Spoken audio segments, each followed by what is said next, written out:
You know, it seems to me, Cole, that the purpose of a college mascot is that it should be intimidating to your opponents, right?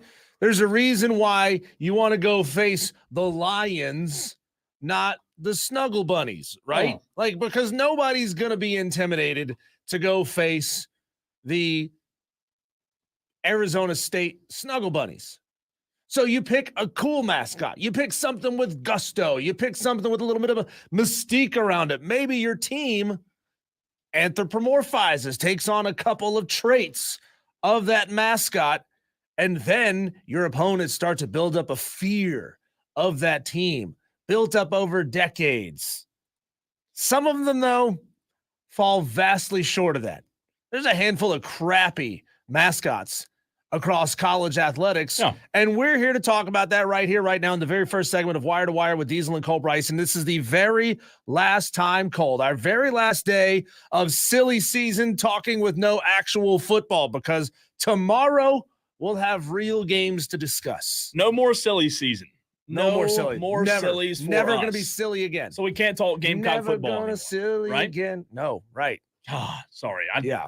Shots fired early. You know, for me, it's more about the player or the fan or even like a broadcaster, someone who represents the school, Diesel, having to wear a mascot. Like, for example, I don't want to pick a mascot of a high school because someone will think I'm taking shots. But whatever lame mascot you Rumble want, Ponies. Sure. The Binghamton Rumble Ponies of minor league baseball. Even more so, like, we all know that when you get on the field, it's played between the lines and the mascot doesn't matter. But the players who have to wear that and represent the pitiful, lame, no good mascots, I'd be ashamed to wear some of them. And you know what? There are some at the high school level, too, that it's just kind of like, not a big fan. Imagine being a South Dakota State offensive lineman. You got to put a jackrabbit on the side of your head. That's what they are? Yeah, they're the jackrabbits. Jackrabbits. Yeah, not a fan. I think, again, I get that it's an animal that exists in South Dakota. They're out there running around on the plains, jacking around as they do, the jackrabbits. But they're not cool. Not intimidating Not enough? intimidating. They're not cool. So the question here to start the show, Wire to Wire with Diesel and Cole Bryson on this Thursday, show number 111 of Wire to Wire, is, Cole, if we got in a fight with the mascots of the Power 4 schools and all we had to defend ourselves was a rock. How could we do? A rock. Would we be able to? Yeah, no guns, no knives, no axes, no grenades, no pitchforks, no tridents, none of that stuff. How big of a rock, Diesel? Roughly the size of a women's basketball. Wow. Yeah, Big I mean, rock. it can't be huge, or otherwise you wouldn't be able to wield it, right? Sure. It can't be tiny, otherwise what are you going to do? Just bounce it off their forehead? It's not going to do any good. Yeah. Not going to do any good. By the way, the Upset Picks Challenge brought to you by Ingles is open and live. You can get us your Week 1 upset picks by texting in 71307. Start your text with keyword fan. Remember this, the format of this thing, the way it goes. Give us your name, your game, and the spread. You go to ESPN.com and you find a game that is being played here in week number 1, and you get us your pick before the show is over today. We've got a long tally of Tolos already, somewhere in the range of like 57, 58 entries just on day 1 yesterday. We're going to add to that you Tolos who maybe need a little extra time. It's okay to be a late bloomer on this show. We give you time to get in your upset pick. So you can do that throughout the show, Cole. But let's start right here in our backyard. Let's start with the ACC. If all you've got is a rock to defend yourself, how could you do in a fight? Win, lose, or draw against the Boston College Eagle? Eagles are ferocious, man. They are. And I have is a rock? They're a lot bigger than you think they are. They got those long talons. They're bloodthirsty. Yeah. They can smell fear. So, again, not the best mascot in the world. However, I would lose that with a rock. I mean, there's no way. You'd lose. Yeah, I'd lose that. There's no way. Not even a draw. You don't think you? No. You don't even think you would connect. You only get one rock? You get a rock. See, I'd miss. It's too big for you to throw. So, okay. Sorry, I'm going to slide out of frame here and grab something. He's leaving. He's got a football. We got a football. So just pretend for a second that the rock that you've got is the size of a football with the edges cut off. You could bash with it. You could throw it once, and that's maybe your best bet. It wouldn't be a good idea to throw it though, because if you miss, then you're see. That's what I was thinking. Disarmed. I was thinking you throw it, but then you're done. You're completely disarmed. And you're dead, right? Yeah. And I'm picturing, I'm talking about us, not a normal human who could fight, but us, like radio people, right? Yeah. Okay. Clemson Tiger, that's not even close. We would lose that fight in a heartbeat. Not close. You could have guns plural, and you wouldn't. I still beat a tiger. I still don't like my chances though against the Eagle. Even really? If I don't throw the rock, I still don't love my chances against an Eagle. I'm sorry. So you're going to lose against an Eagle. Yeah, I think so. Lose against a Tiger. How about a Blue Devil?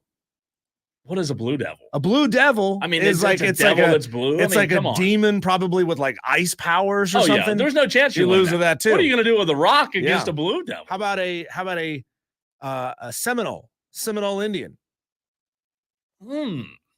If you even approach the word draw on this, no, I'm calling you a liar. Let me because the Seminole Nation was never defeated. It was never conquered. Yeah, they didn't run into me though. I mean, yeah, it's easy. 5'8" of you. It's easy to be undefeated when you don't run into me. Come on. What do they have? They have a spear. Yep. And a horse. Yep. It's over before they get within 30 feet of you. Probably over. They got skills, right? Yeah, probably. I just wanted to make it a little dramatic. At least think about it. Win, lose, or draw against a Yellow Jacket. Oh, poor Yellow Jacket. That's a win. He's done. That's an easy one. Yeah, that's done. An easy one. That's a win. Cardinal, the same thing, right? Unless it's one really pissed off Cardinal. Thing about a Louisville Cardinal though is it has teeth. I had a Yellow Jacket fight today. Really? Literally today. I was at a gas station. How'd you do? Well, I got in the car and left. So you ran away. I ran away. You know where the trash cans are at the end of the gas pump? Yeah. I threw something in the trash can and like 15 just erupted from the trash can. So I was like gone. Didn't have a rock, but if I'd had a rock. Now, let's go back to the Yellow Jacket. Okay. Is it one Yellow Jacket? Just one. Oh, okay. Yeah, we're good. Just one. We're good. Just Yellow Jacket. Yeah. We're good. So I want to present this to you. My wife and I have argued over this topic about 5 different times. I did a remote once, way back in the day, at a gas station and convenience store in Clover, South Carolina. Yeah. And the owner of this particular store. But that was a great remote. Oh, God. the Sorry. people watching, top-notch people watching right there. He employed a strategy, Cole, that I've never ever seen another gas station employ before, and I think it's brilliant. My wife thinks it sucks, and she would not go to this gas station because of it. They don't have any trash cans.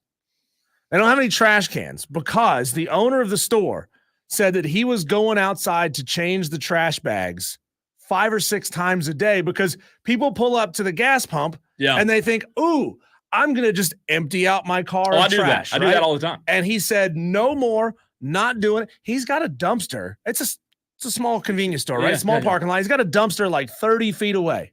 30 feet away. I'm guilty of that, though. And he said people have learned to go throw their stuff in the dumpster rather than filling up his trash cans, making him change the trash because he's running the shop by himself. There's an establishment across the street from where we sit right now that does the exact same thing. On the inside, there's no trash cans. Really? Right there. And I'm not going to call them out, but right there on the corner. First one. No trash cans on the inside. Really? No, it's the most frustrating thing in the world. Really? There are. You ask. It's a restaurant, right? Yeah, right. Yeah, you know which one. Are you sure you don't? They don't bust your table for you? Well, I guess they have to. But why would you not have a trash can anywhere? You open your straw, there's trash. You have a lid, a cup, there's trash. There is not a trash can inside. I'm telling you, it's the worst. Madcraft says a Seminole Indian would body you, Cole. Come on, man. Come on, man. Zenny, if you miss that yellow jacket with the rock, it will find you. That's what I'm saying. These are ferocious, man. You mess up. That's why if it was one, I'd like my chances. But yeah. Louisville Cardinal. I think you could take a look with a rock. You can beat a I'm Cardinal. not doing that. I feel terrible. Why not? What if it's a beat up a Cardinal with a rock? What if it's like swooping you like a magpie? Okay, yeah. Yeah, he started it, right? I like him. He started it. I'm with you. He did. All right, a Miami hurricane. Oh, no chance. The actual hurricane, not the ibis, not Sebastian the ibis. No, that's the worst one out of all of them. Did you not see Lieutenant Dan in Forrest Gump? He stands out there and he fights the hurricane and he wins. There's no shot. He wins. What is rock going to do in a hurricane? That's true. Except fall out of your hand, whip around, catch you in the back of the skull. I got no legs, Lieutenant Dan. A North Carolina Tar Heel, a Ram. No, I'd win that fight. You think so? I'd win that fight. Yeah. What if you get rammed? Like Rams, they bash into each other, right? They They got hard skulls. What do you think, you'd run away? But here's what you do. With a rock? Here's what you do. You gotta Olay, dodge that thing, and then hit him on the back of the neck. Sever the spine. That's what I would give and pay to see you in a rock versus a Ram. I'm talking about serious money. What I would give. Don't you remember the video of the guy like jumping over a Lamborghini? That's what you do. You got to jump, you got to neo, and then you got to bash it in the back of the hole. I can see you doing that. All right, an NC State wolf pack. A wolf pack. You're done. You're done.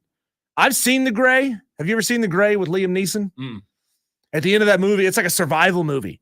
And there's a bunch of humans. Their plane crashes and they're surrounded by wolves, right? Yeah. And so they get picked off one by one by one by one. And everybody thinks that movie is really sad. It's not sad. It's about conquering. It's about lasting the longest. Wolves are scary, and then man. getting ripped apart by wolves. I've been in the woods many times when there's a pack of coyotes. Yeah. And let's just say they're not cute little puppies. No, it's not like when you hear them crank up. Not really comforting. Win, lose, or draw against a Panther. Pit Panther. Carolina Panther win. that's more like a house cat. Yeah. All right. Meow. Syracuse orange. That's easy. What is it? Well, let's establish. Well, is it now an orange? It's an orange. It used to be. See, they changed it. They got soft up there in Syracuse. Did they? Used to be a Native American. Ooh. It used to be an orangeman. Cancel culture got him. Yeah, cancel culture got him. Now it's a piece of fruit. Yeah, I'll take that. Easy win. Easy win. Sorry, Virginia Tech Hokie. Easy win. Turkeys are stupid. Bash them in the head.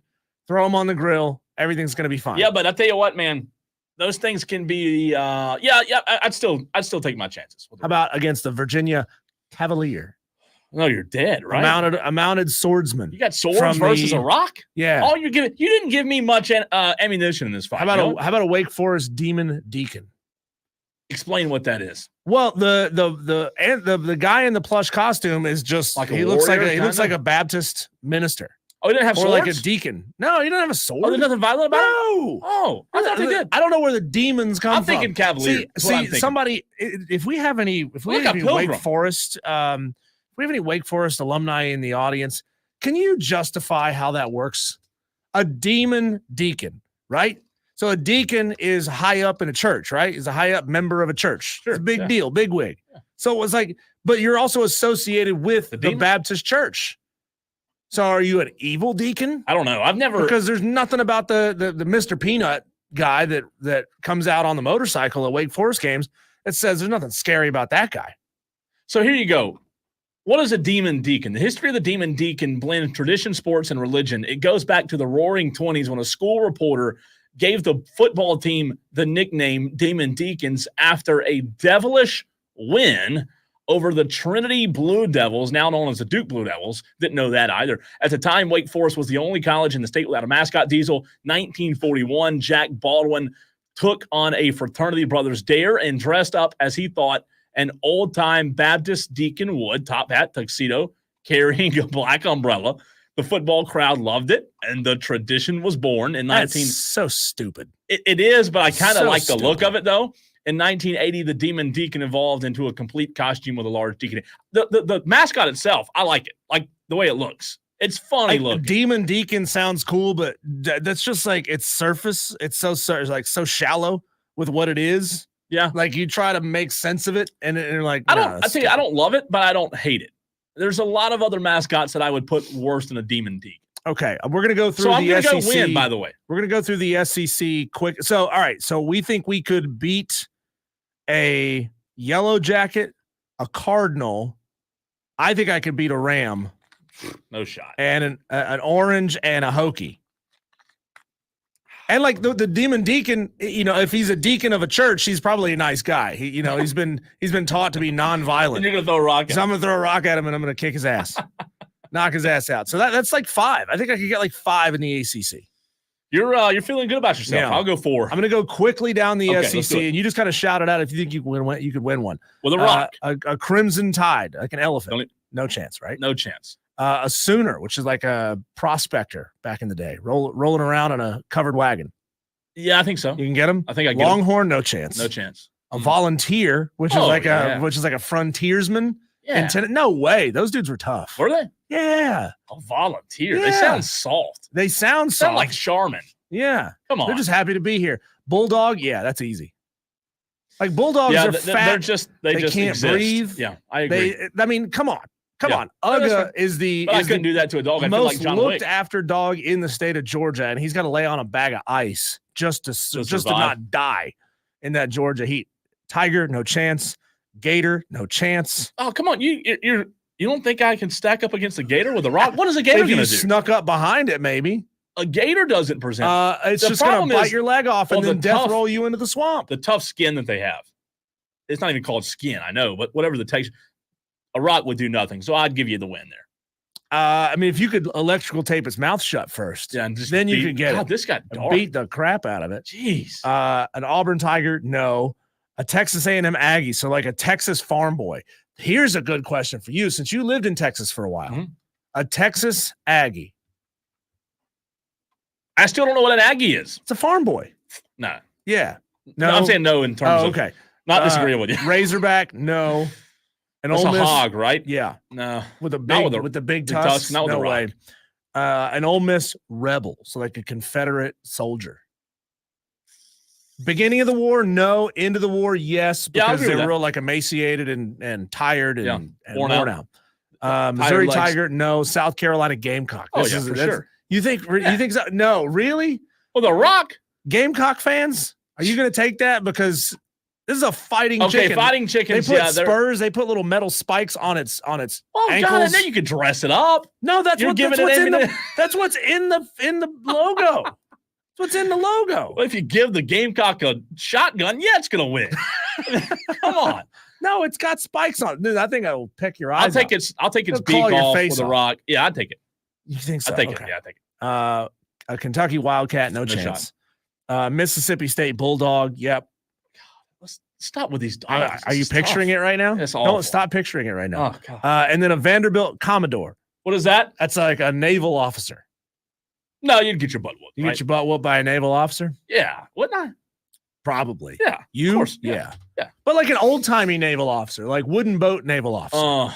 Still couldn't do it. I'd feel bad. I think those guys were probably tougher than modern naval probably officers. Yeah. Those I'll give guys them were real like salt of the earth. Not salt many of the wins sea in the kind of SEC people. with the Rock. No. That's tough. Tough sledding there. Yeah. God, I still think I could get a Gamecock, though. Texter says fighting chickens are nasty. See?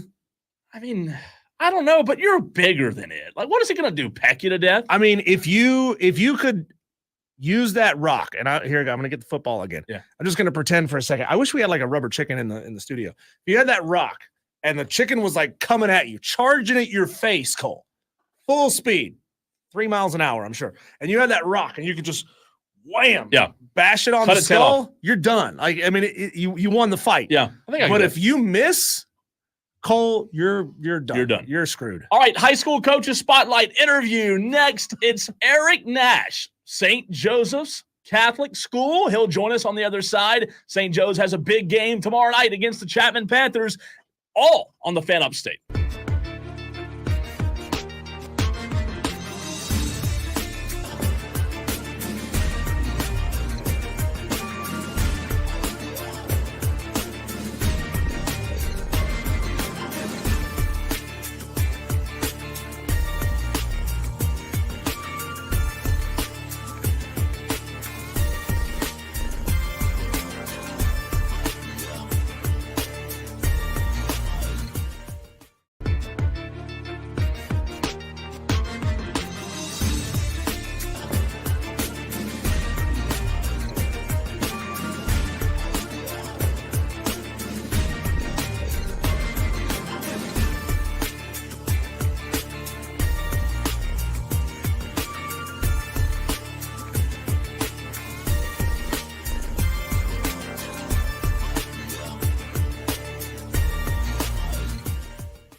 Each Thursday, we bring you a little high school football flavor. We have a high school coaches spotlight that we bring to you every single Thursday right here on Wire to Wire. We talked to Dan Jones of Gaffney just a couple of weeks ago. Last week, we talked to Scoot Watson, the head football coach at JL Man. And today, we bring you the high school coaches spotlight interview with Eric Nash, the head football coach at St. Joseph's. Coach, hope you're well, and we'll start with the win on Friday night over Cardinal Newman, 40-30 win, starting off the season strong for you guys. Yes, sir. It was a good way to start off the season. That was a tough opponent, and we had to battle some adversity to come out with that win. So really proud of the boys and our coaches for that. Coach Eric Nash, St. Joseph's head coach. Can you talk about the transition from being a position coach at the college level, the FCS level, to being a head coach, and how that's gone for you, how the increase in responsibility and everything sort of falling on your shoulders has played out since you took the job? Well, I came to, this is my 7th year at St. Joe's, coming from Wofford. I've been athletic director for the past 6, and this year now I'm working 2 jobs, AD and head coach. So it's been kind of a gradual change, and had a lot of people around to help, great assistant coaches and great other administrators and staff to help me be able to accomplish both. Coach, when you spent time as the AD before you took over this season, first-year head coach Eric Nash, did you have in those 6 years as athletic director, did you experience an itch to get you back in? Because I've talked to a lot of coaches who have gotten out and done the same thing that you did, who are now ADs, and they've said, you know what, the only thing I miss is the actual Friday nights. Did you have that itch as well? Well, I was an assistant, I was helping out even as AD, the last 6 years. So I was scratching that itch all throughout the week. Just, a little more responsibility, as head coach, and so I've been out there helping anyway. So it was not as much of a on the field kind of hours thing. It was, really more hours, putting in preparation and things like that. Are a little more involved as head coach.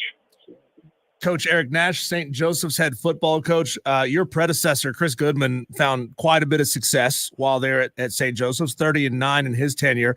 What's it like climbing into a Ferrari, when everything's finely tuned, everything's running well, versus, the idea maybe of buying a project car that you got to do some work on before you even get it on the road?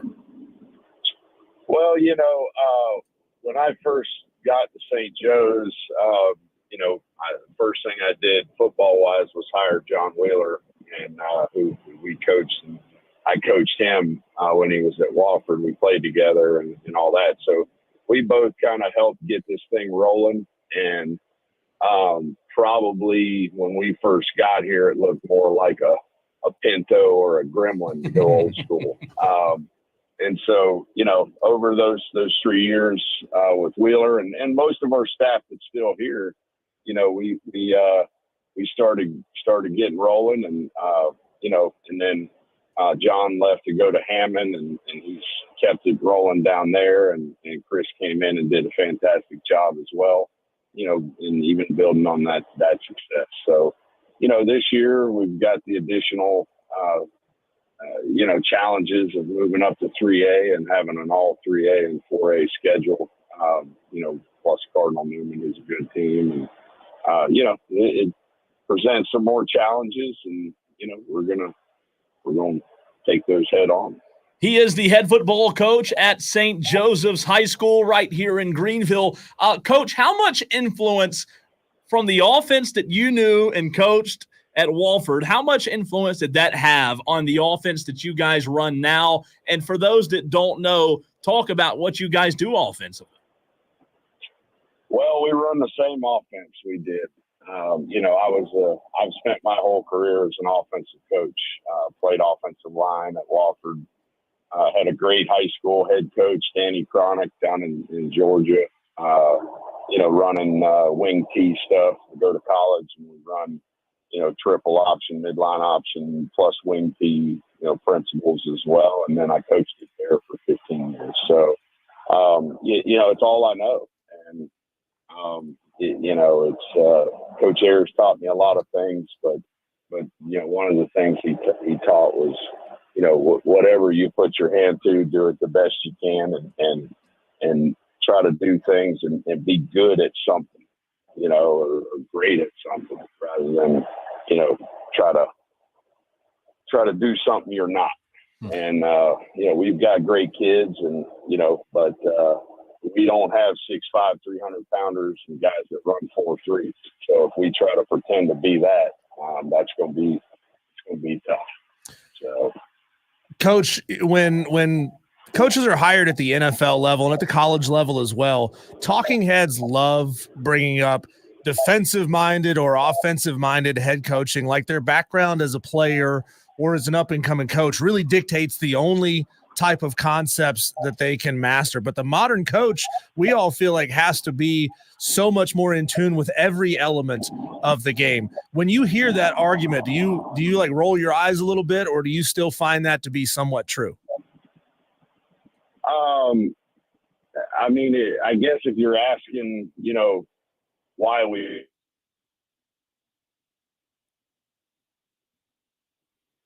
Coach, we still got you? There you are. You there? Yeah, we lost you there for a split second, Coach. We practiced this morning, and because of the heat, I had the opportunity to take my daughter to her middle school volleyball match. So there you go. We're on the way.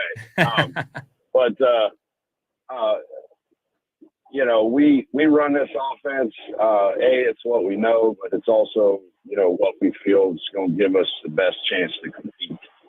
And I'm confident enough, and our staff is confident enough in where we are as a person, coaches, that we're not trying to go to the NFL. We're trying to help teach kids lessons on the field, and at the same time give them the best chance to succeed, right?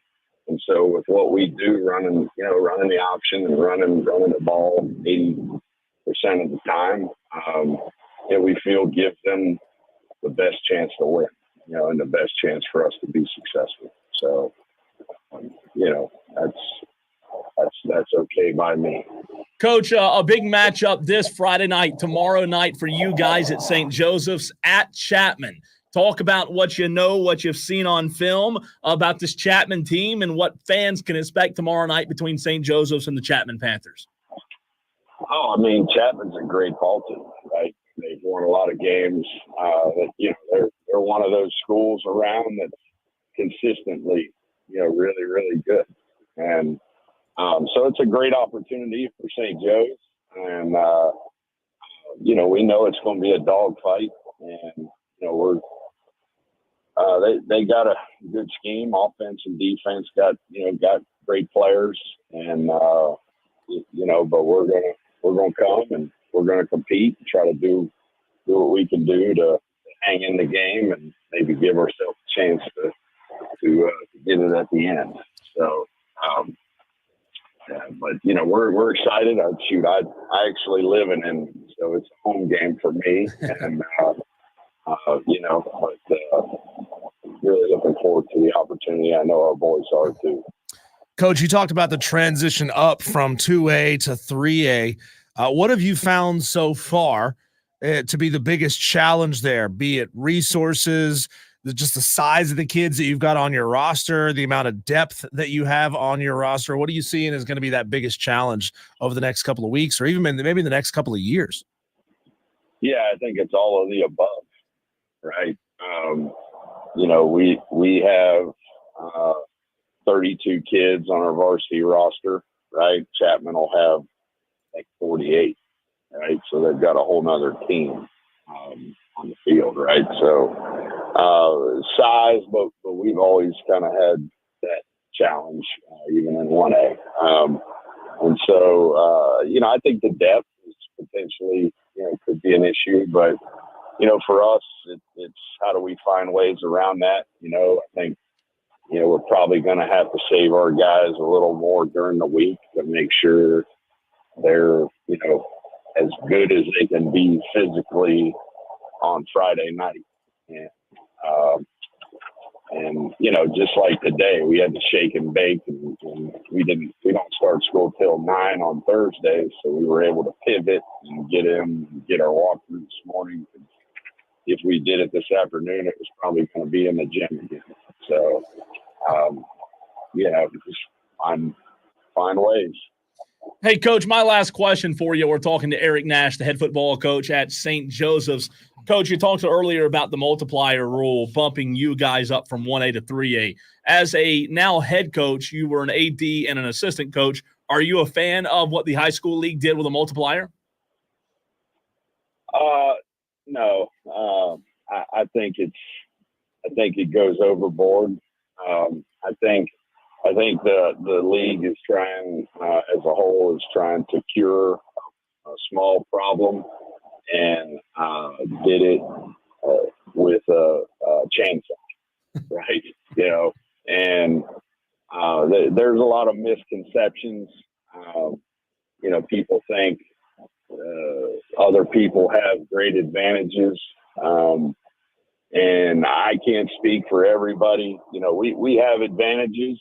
Everybody has advantages, right? We have smart, hardworking kids that, and all that. But if anybody would come spend a couple days with me, I think they'd find that maybe some of the advantages they thought we had are really not what they thought they were.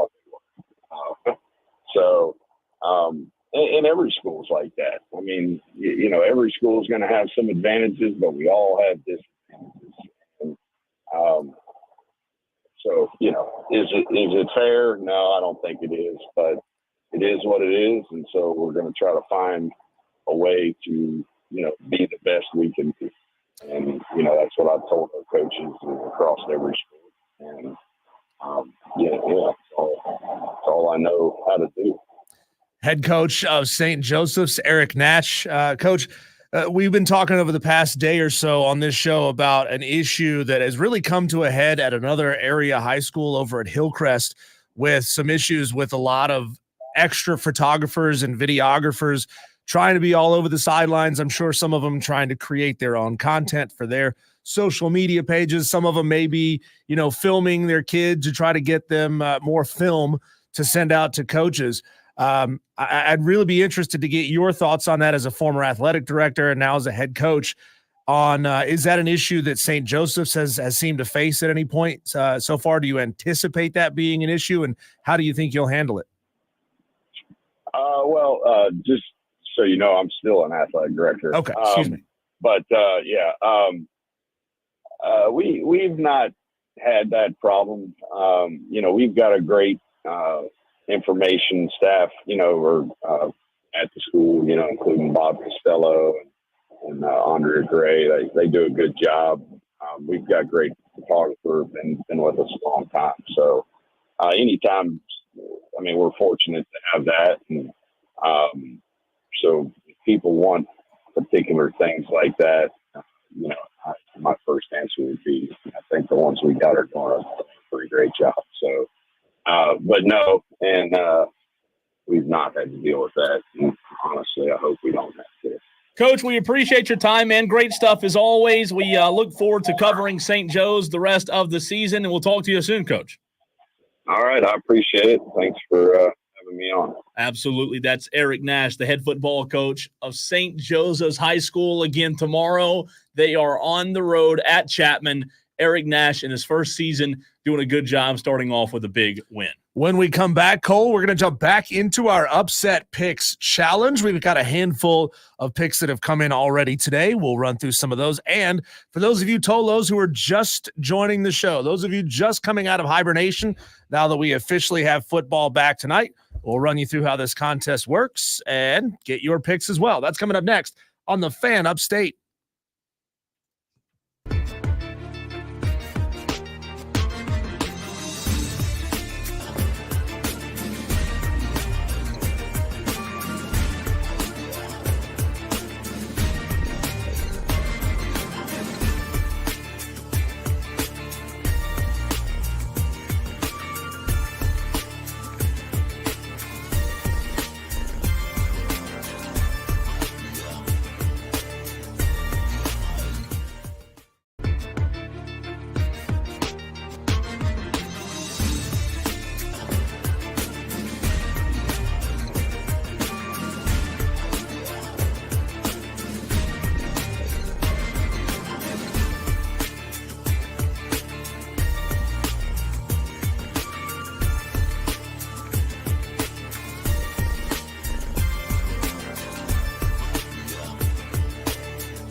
You heard us talking about it in the break. The wire-to-wire upset picks challenge brought to you by Ingles is here. It's live.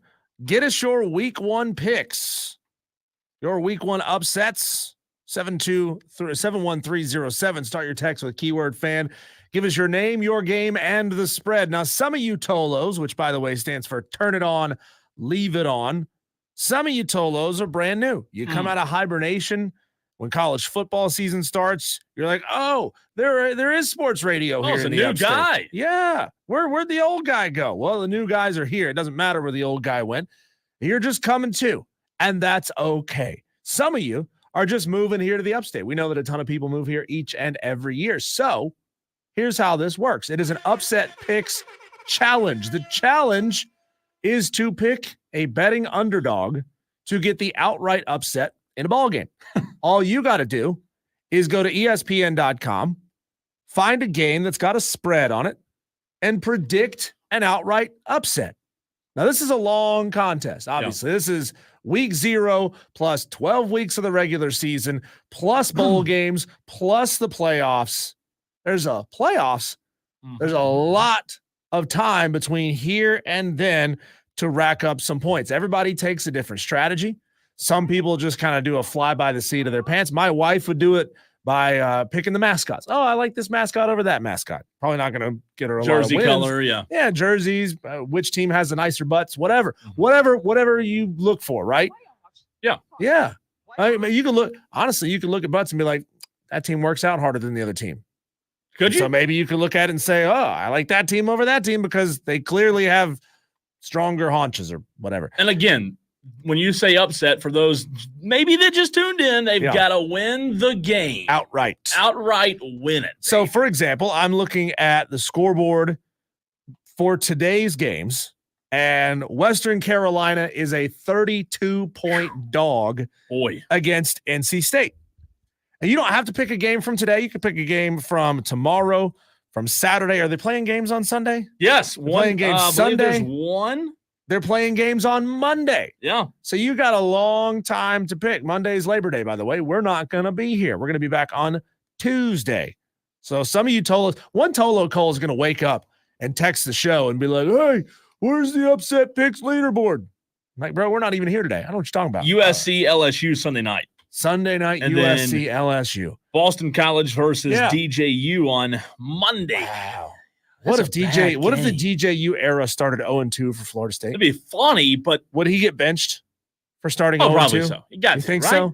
Why are we putting Boston College, Florida State as the Labor Day game? Stupid. The only game that day? I think it's because they thought Florida State was going to be great, and they thought, hey, let's put on a show, right? Let's let Florida State put on a show, beat Boston College's brains in 65-7 or something, and the world will say, hey, look how good Florida State is. Bad.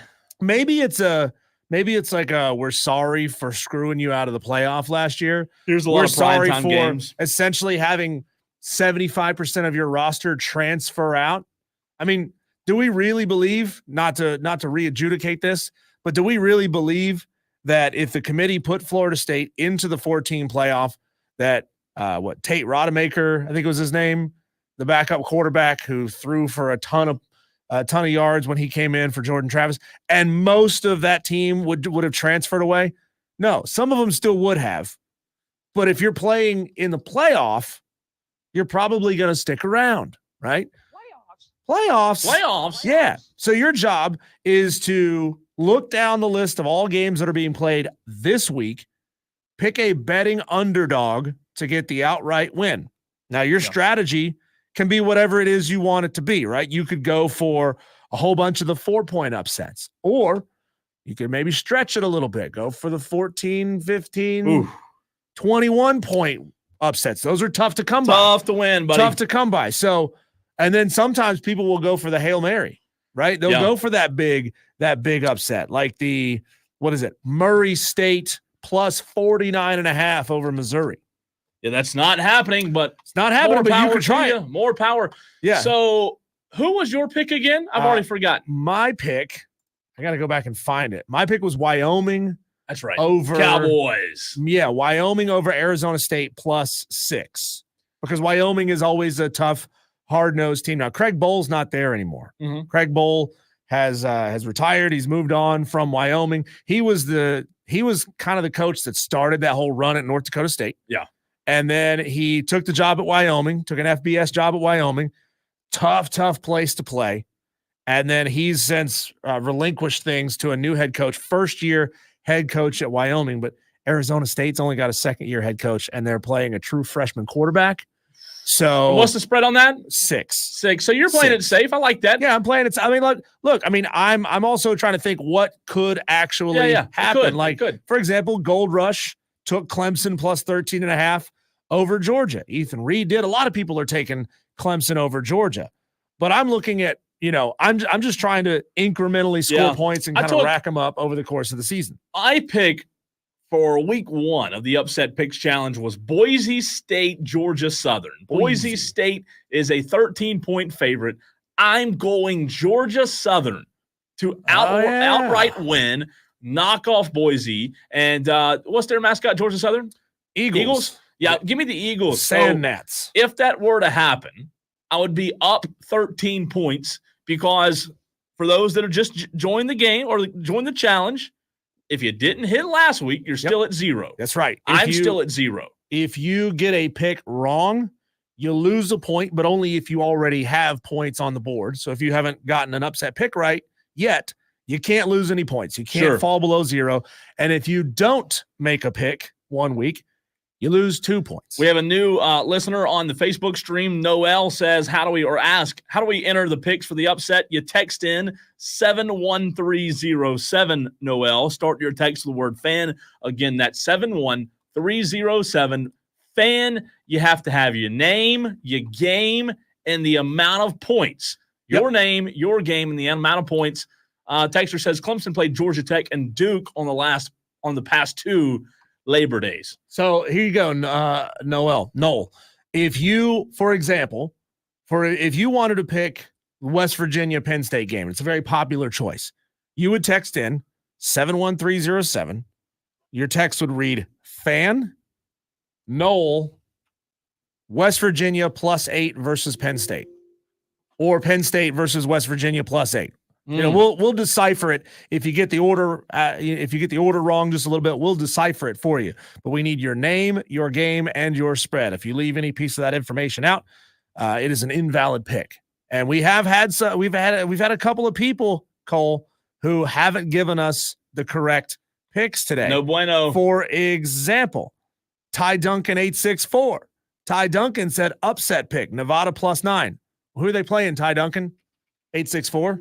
Ty, we need your name, your game, and the spread. Now, spreads get locked in as of 3 p.m. on Wednesdays. That's right. So if it's moved a little bit since then, you'll get the points that were locked in as of 3 p.m. on Wednesdays. All right.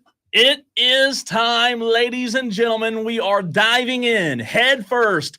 Clemson, Georgia on Saturday, noon o'clock. Diesel and I will give you our official score predictions. What will it take for the Tigers to get the win? We'll discuss it. Your thoughts as well right here on the Fan Upstate.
right, here we go.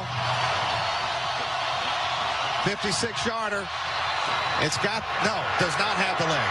And Chris Davis takes it in the back of the end zone.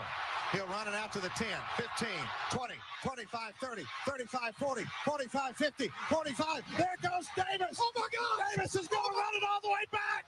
Auburn's going to win the football game. Auburn's going to win the football game. He ran the missed field goal back. He ran it back 109 yards. They're not going to keep him off the field tonight. Holy cow. They're not going to keep him off the field tonight, Diesel. Find me a better call. Find me a better moment in college football history than the kick six. If that doesn't get your blood pumping, your adrenaline rushing, if that doesn't get you fired up for football, I don't know what will. It just gives you goosebumps, man. Remembering that kick six, Auburn, Alabama, one of the most historic games ever in the way that it ended, and we get a full slate of games on Saturday this weekend, starting tonight, tomorrow, Saturday, Sunday, Monday, even if it is Florida State versus the Sisters of Boston College. We'll take it, right? It's better than nothing, but the game that has the attention, Diesel, the game that everyone is talking about this weekend, no, it's not South Carolina and Old Dominion.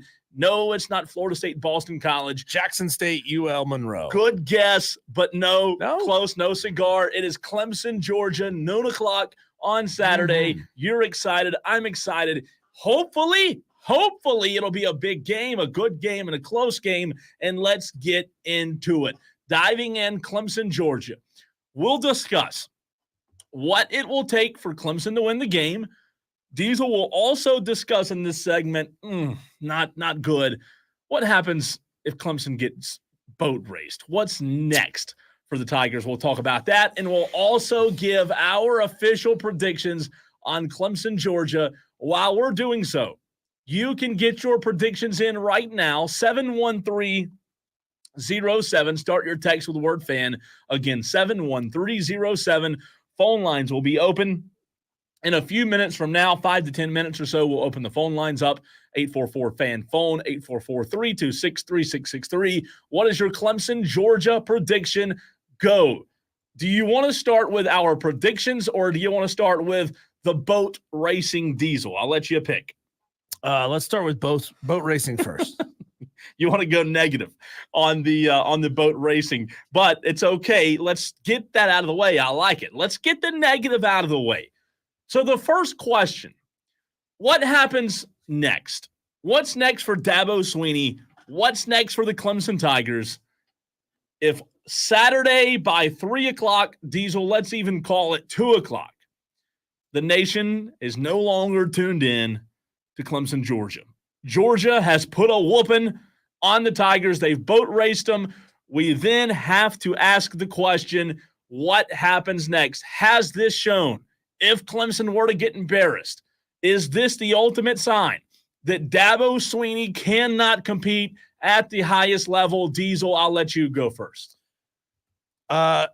It'll show that there are massive talent deficiencies on this roster, right? It'll show that a once proud program that was winning national championships against rosters that were relatively equal strength to what Georgia has right now, Clemson was winning those games, right? And it says now they don't have what it takes to get that done. Haters will say all they want to about Dabo's washed up, Dabo's lost it, Dabo's done. We're going to find out. We're going to find out if Dabo is really willing to die on this hill, right? There was a famous quote from Jerry Moore, head coach at App State. He says, "What are you willing to do to be great?" And then he said, "What are you really willing to do to be great?" I mean, there's all kinds of people who will say, "I'll put in the work, coach. I'll get up early. I'll be at practice every day on time. I promise." But then what are you really willing to do to be great? So to reverse that, that's the question to ask of Dabo Swinney. Are you really willing to take everything that you've built at Clemson and let it go down with the ship to keep your morals intact, your ego intact, whatever it is. It's probably a little combination of both, right? Could be. I got my morals. I want it done this certain way. I believe it should be done this certain way. That's great. Yeah. But like when you're getting your ass kicked by 28 points on national TV to start the season against a program that you should be a peer institution with, it shows that you don't have the roster that it takes to get it done. You can win your little ACC conference title and feel good about yourself, but when it comes to playing against the best of the best, you just don't have what it takes. No, I'm with you. I don't push back on anything you said there. We'll get to the predictions in just a few minutes. Madcraft on the YouTube stream, he chimes in on the conversation. He said, I swear, man, I got a weird feeling about this game. In what way, Madcraft? What way do you have a weird feeling? Yeah, what makes you think that also? I mean, a feeling is a feeling, but just a gut feeling in terms of Clemson keeping it closer, I would assume, Madcraft. Let us know. I think that it's fascinating to answer the question, then we'll move on. What happens next if Clemson were to get boat raced? I don't know, Diesel, if any college football national pundits who cover the sport nationally, I don't know if they would still respect Dabo in the same breath as the Kirby Smarts, as the Kalen DeBoers. And I know Kalen hadn't done it at Alabama yet, but he's still a winning coach. He's still an elite coach, right? Look at his record. You name the other coaches that you want to throw in that conversation. I don't know that Dabo Swinney would be looked at as one of the best coaches in college football anymore. Well, the punditry will look at him as a has-been. Washed up, has-been. Can't do it anymore. Texter says, best coach in ACC history. By doing it his way, let that man cook. Texter, this is where you're dead wrong. He did it his way in an era when everyone had to do it that way because those were the rules. Well, the rules have changed. They're not coaching the same game anymore, right? Yeah, I agree with that. So Dabo has won exactly nothing at this level, this kind of football, this era of football since with NIL. the transfer portal and NIL. Yeah. He has won nothing since the transfer portal and NIL happened. So miss me with that, Texter. No, miss me with that. I don't disagree there. Ethan Reed says 20-17, Clemson game-winning field goal with freshman kicker. Noel on the Facebook stream says Georgia 45, Clemson 10. That would not be. If that were is that the case, definition of boat race, Diesel? Yeah, here's the one thing that I hate most about having a holiday weekend that we're going into is that it's going to give Clemson fans another 24 hours to cool off before we're on the air on Tuesday. So we're not going to get those uber visceral reactions that we would get if we were on the air on Monday. No, I'm with you. You're right. All right, let's get into this. The predictions are coming. I have mine. I'll give it to you. But first, Georgia Clemson betting insights, Diesel. Based on the spread and the over-under, the implied score for the game is 31-18 Georgia. The Bulldogs have an 85.8% chance to claim victory in this meeting per the money line's implied probability. The Tigers have an 18.5 implied probability, which is not greater than 85.8, right? Basic math. 85 is more than 18, a lot more. Georgia, last year went against the spread, went 5-8-1. On the Clemson side of things, they covered 6 times in 12 matchups with a spread last season. Let's look at the stats. 2023, offensive points per game, Georgia 40, Clemson 29. Defensive points per game, Georgia 15 allowed, Clemson 21 allowed. Turnovers and the rank, Georgia 14th, 27th, Clemson 21, 98th. Turnovers forced, 17 for Georgia, 28 for Clemson, very high in that category. We know that Carson Beck is coming back for the Georgia Bulldogs, 3,941 yards, 24 touchdowns, 6 interceptions last season. We know that Cade Klubnik coming back for the Tigers, 2,800 yards, 19 touchdowns, and 9 interceptions. Diesel, I will tell you this. If somehow, some way, you tell me that Clemson wins the game, there's 3 things that I'll give you, and I'd love to hear your pushback if you have pushback, agree or disagree. The first that I would say, if Clemson wants to win on Saturday, they have to, on the defensive side of the football, you've got to win the line of scrimmage against an NFL quality offensive line in the Georgia Bulldogs. What do I mean? You've got to be able to make Carson Beck's day very, very tough. You're going up against a good offensive line. Clemson defensively is going to have to win the battle at the line of scrimmage for me, put pressure on Carson Beck. Georgia has a couple of backs out. Make that running game really difficult to get going. Don't allow that running game to get going. That's one. I would say two, from the offensive side of things, Diesel, Clemson, if they want to win, they have young receivers, right? They need to find ways to get the ball to those young receivers early. Receivers need the ball early to build confidence. Cade Klubnik, I know they want to get the run game going. I know the run game's important, but they need to get the ball to those receivers early. And then third, lastly, I'll say Clemson offensively and defensively. They need to be opportunistic. What do I mean? When Georgia hands you things on a silver platter, it's not going to happen often, but when they do, when they give you good field position, when you have them in a 3rd and 8, 3rd and 9, you've got to be opportunistic on Saturday and get off the field, or if you're in the red zone, guess what? Opportunistic, find 6 points. Those are my 3 things, Diesel, that I think Clemson will have to do if they want to win on Saturday. Yeah, a lot of that you just said, Cole, is easier said than done. It is. Because when you look at Georgia's defense, 8 of their 11 starters on defense are juniors, seniors, or redshirt seniors. Okay. They got a lot of age and experience on that defensive side of the ball. Michael Williams, junior defensive end. I'm telling you, Cade Klubnik's got to get that ball out quick. Sure. You got to get the ball over that guy's head. And the hard part is you don't exactly have inexperienced young defensive backs and linebackers out there who you may be able to exploit, right? Because they got Smail Munden. He's a senior. They've got Dalen Everett. He's a junior. Malachi Starks, junior.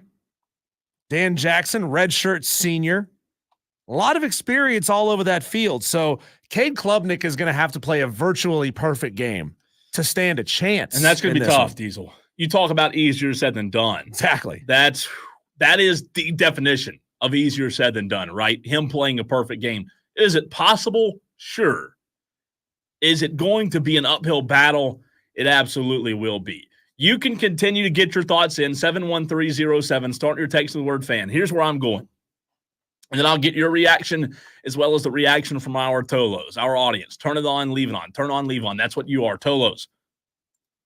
Diesel, I think this game, late in the game, 4th quarter, it'll be 27-17.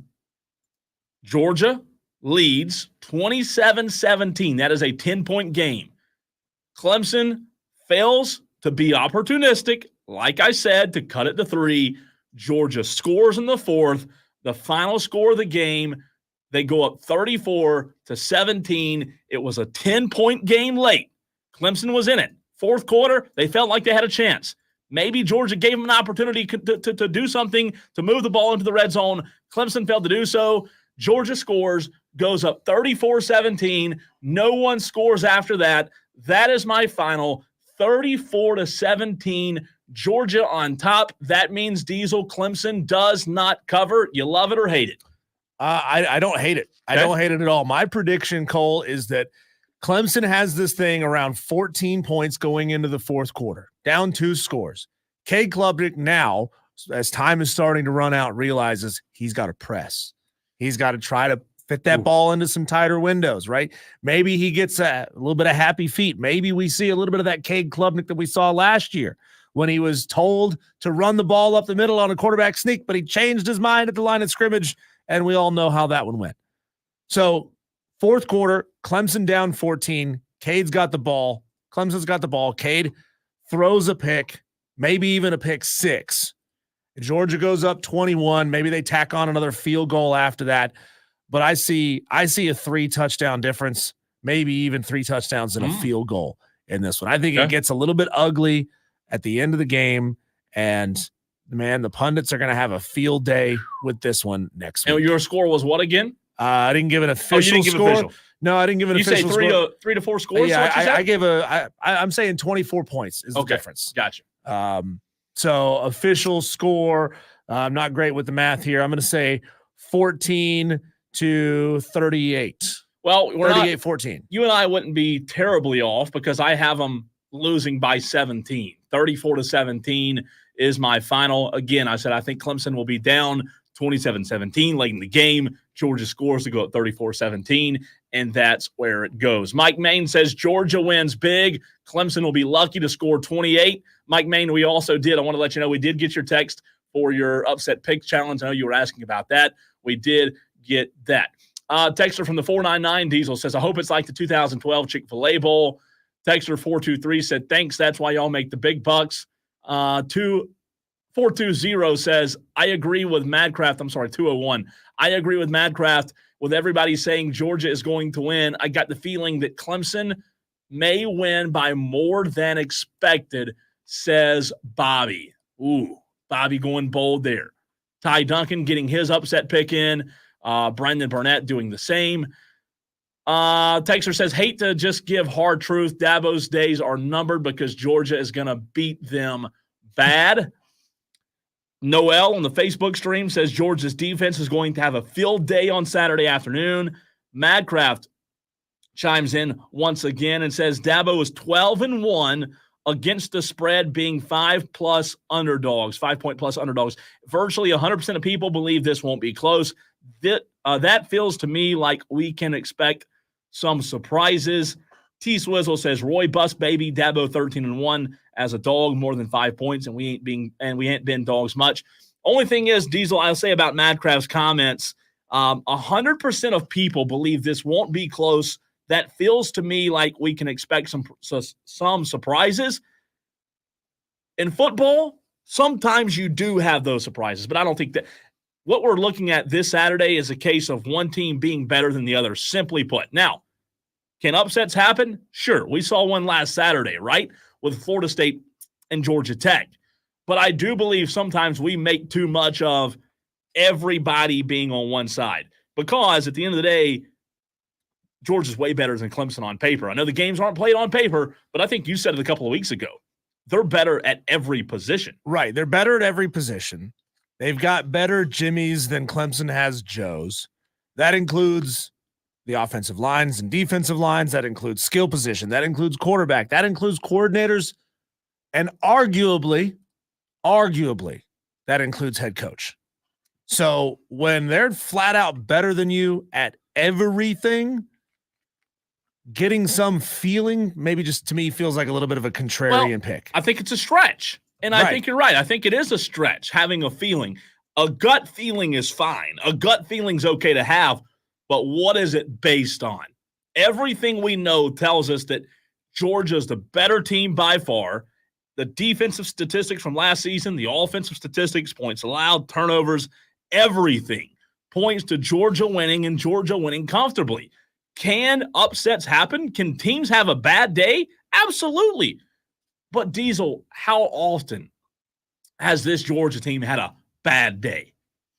Yeah, exactly. They have everything buttoned up. They don't have bad days. Brandon Burdett says he's taking Wyoming over Arizona State, +6 for Wyoming. IDOC says give me the Jackrabbits of South Dakota State, +10 over Oklahoma State. Noel gets in with his pick, Boston College, +16.5 versus Florida State. Brandon went with the same pick you did, right?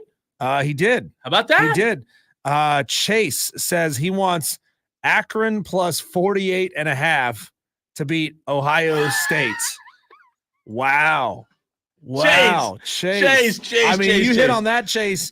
You don't have to hit another one. You can retire, right? You can retire because you may not have to score another point for the whole rest of this season. And there's no penalization for sitting out. Not at this point. Oh no. Well, yeah, for sitting out, for sitting out, he'd lose what? 2? He'd lose 2 points a week. So yeah, that's 22 points he would lose. Couldn't do that. Yeah, but dang, you'd be set up well, man. We got Janie who gets in and wants Colorado versus North Dakota State +9.5. JT and Greer wants Vanderbilt +13.5 over Virginia Tech. John Dog, West Virginia over Penn State +8. So does Mad Craft. He gets that one in. JD also taking West Virginia +8 over Penn State. Ooh. Tron wants Georgia Southern over Boise State +13.5. Ty Duncan 864 says he'll take Nevada +9 over Troy. Scotty Mack, USC +4 versus LSU. Joey wants Clemson +13.5 over Georgia. And Diddy says he'll take Hawaii +14 Diddy versus UCLA. What's up, man? Keep your picks coming in for the Upset Picks Challenge. Remember, text in 71307. Give us your name, your game, and the spread. 3 more texts. Name, game, and spread. Real quick, JT and Greer says, I think Clemson covers the spread, but Georgia wins the game, 34-27 Georgia. Texter from the 441 says, unless Georgia has an absolute meltdown, this game won't be close. Buckeye Brian comes in strong.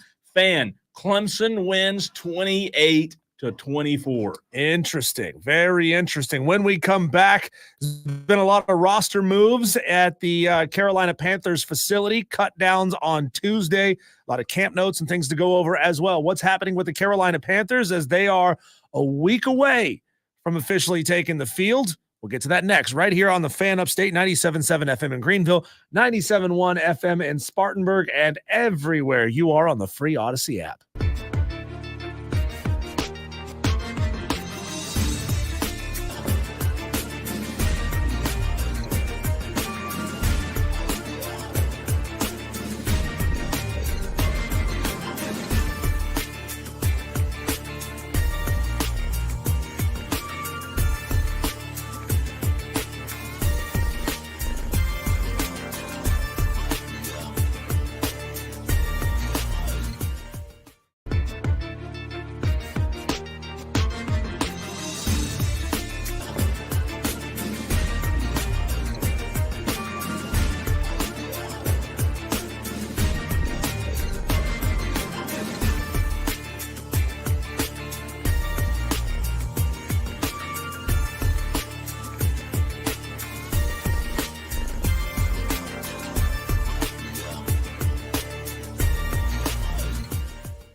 Shout out to Minor 49er who gets his pick in.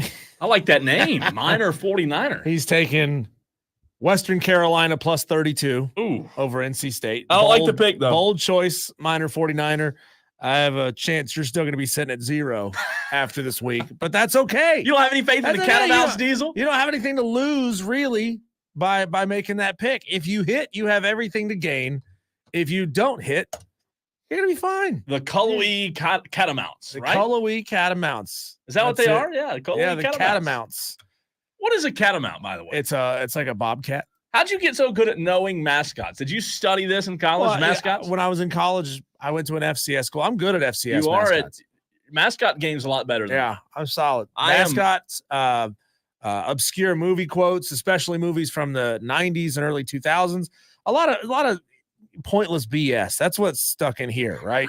There's not a whole lot of good stuff stuck in there, but the OG movie quotes, I could probably quote you like half of Dumb and Dumber. We need to do or more. Need to do a high school mascot challenge. That'd be tough for you. High school? No, in the upstate. No way. Just in the upstate, though. Ooh, so there's a good challenge right there. Who could get more right? A smattering of state of South Carolina high school mascots for Cole Bryson versus FCS mascots for me. Oh, you'd kill me. I think you'd. How many? What size? What's the sample size? 20, 30? 20. Yeah, 20, 25. If you get down to like 1A, 2A, the small schools, kind of like Columbia, lower state area, I'd struggle. Well, if it's anything like trying to pick the WNBA mascots, we'd both be in serious trouble. We'd be in trouble. By the way, I'm going to test your knowledge of the rules of NFL football. This is not going to be good. Coming up in the 6 o'clock hour. So I found something from Chris Vanini of The Athletic, who posted the 2024 NFL rule book quiz that's given to all NFL referees. It's a quiz, really? Well, it's a quiz. Oh, the problem is it's The Athletic and it's behind a paywall. So couldn't get that quiz. But I did find on ESPN.com the 2017 NFL rulebook quiz. I'm going to suck. So we're going to find Cole. You do high school play-by-play, and I understand NFL rules are very different from high school football in the state of South Carolina. But we're gonna put you through the NFL rules quiz. I took the first 3 questions and I got them all wrong. So you have faith in me? Well, you know football better than I do. The rules, at least. You know more than I do. I don't know. Speaking of the NFL, the Carolina Panthers now have officially cut down their roster to 32. They've made some additional moves, including claiming a couple different guys off the waiver wires. Some notes to go through for the Carolina Panthers as next Sunday, they will be taking on the New Orleans Saints, 1 o'clock kick. And that means I'll be live, by the way, at 11 a.m. at Dave & Buster's, Woodruff Road in Greenville for the Carolina kickoff show. You know, maybe one day the Panthers will get good so that you can do shows like in the afternoon. That'd be great. Hey, you know, I enjoyed doing it at the other location that we did the Carolina kickoff show, but it was all the way up the road near you. Where I live, yeah. And I had to get up at like 6:30 a.m. on a Sunday morning. Because the Panthers play at like 9 a.m. on MySpace.com, right? Exactly. So you have to. They're on gas station video screens while you're pumping your gas. You get to watch. You get a choice. Do I want to watch Cooking Channel, or do I want to watch Carolina Panthers football? I choose the cooking. Yeah. So here's a fun one. A little note for you. Mike Kay from the Charlotte Observer tweeted this out. Some notes from camp. They said there are 3 Jacksons on the roster for the Carolina Panthers right now. That includes cornerback Mike Jackson, came out of Miami, Taron Jackson, defensive end out of Coastal Carolina, and a third who I couldn't find on the roster, but I'm going to assume it's Jack Plummer.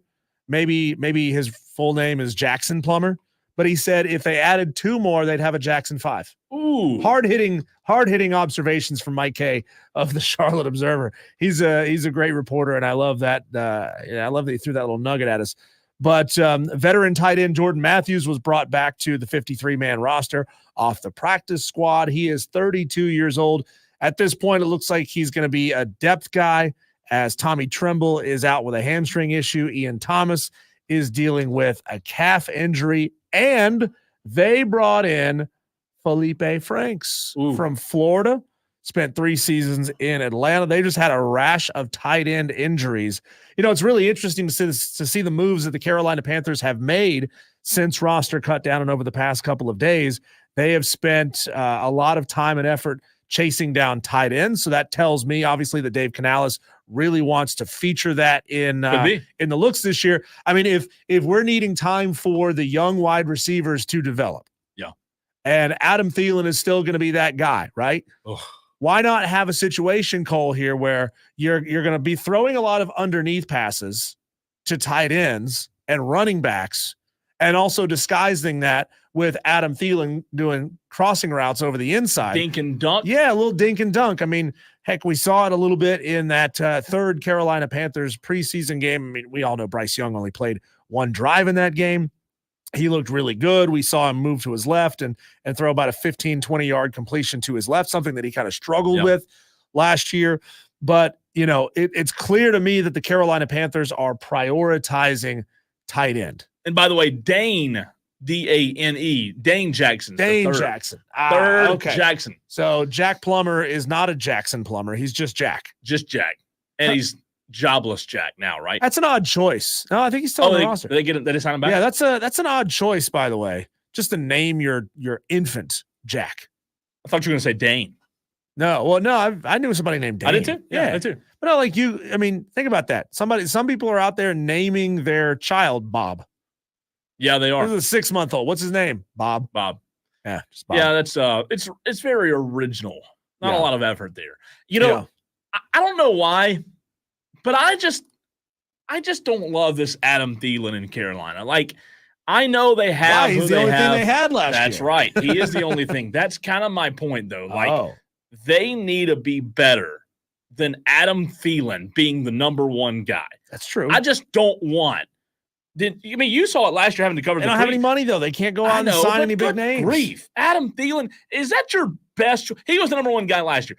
If I told you, Diesel, in 2024 that Adam Thielen's the number 1 targeting wide receiver, that can't be a good sign, can it? Well, if you've got good wide receivers out there, and Adam Thielen is a slot guy, and he's your safety valve, then I think you're in really good shape. But when you have to depend on Adam Thielen, maybe that's true. When you're in trouble. If he can be an option that is more open, and I don't mean open like on the field, I mean an open option because of other receivers hopefully stepping up, maybe that'd be a good thing. I just think Adam Thielen's kind of at a ceiling. I just think that this is who Adam Thielen is. He's not an elite playmaker. He's not a guy that's going to win you games. You're right. He's shorthanded. He's going to catch the ball. He's going to catch it. And last year, to your point, that's all they had. It was that or, the fan up in the 5th row. That was about it in terms of options in 2023. I just think that at some point they've got to get past. I hope Xavier Legette steps up. I hope he can be the guy. I hope they can have Deontay Johnson maybe step into that role. But I'm past the Adam Thielen. Yeah, not seeing anything new about Xavier Legette and him coming off of the leg issues that he was dealing with. I'm sure he's going to be ready to go by week 1, week 2. I'm sure he's going to be fine, but we're not getting a whole lot of reports coming out of the Panthers camp since that happened. Just looking around this roster, though, Cole, there's a lot of dudes that you've never heard of.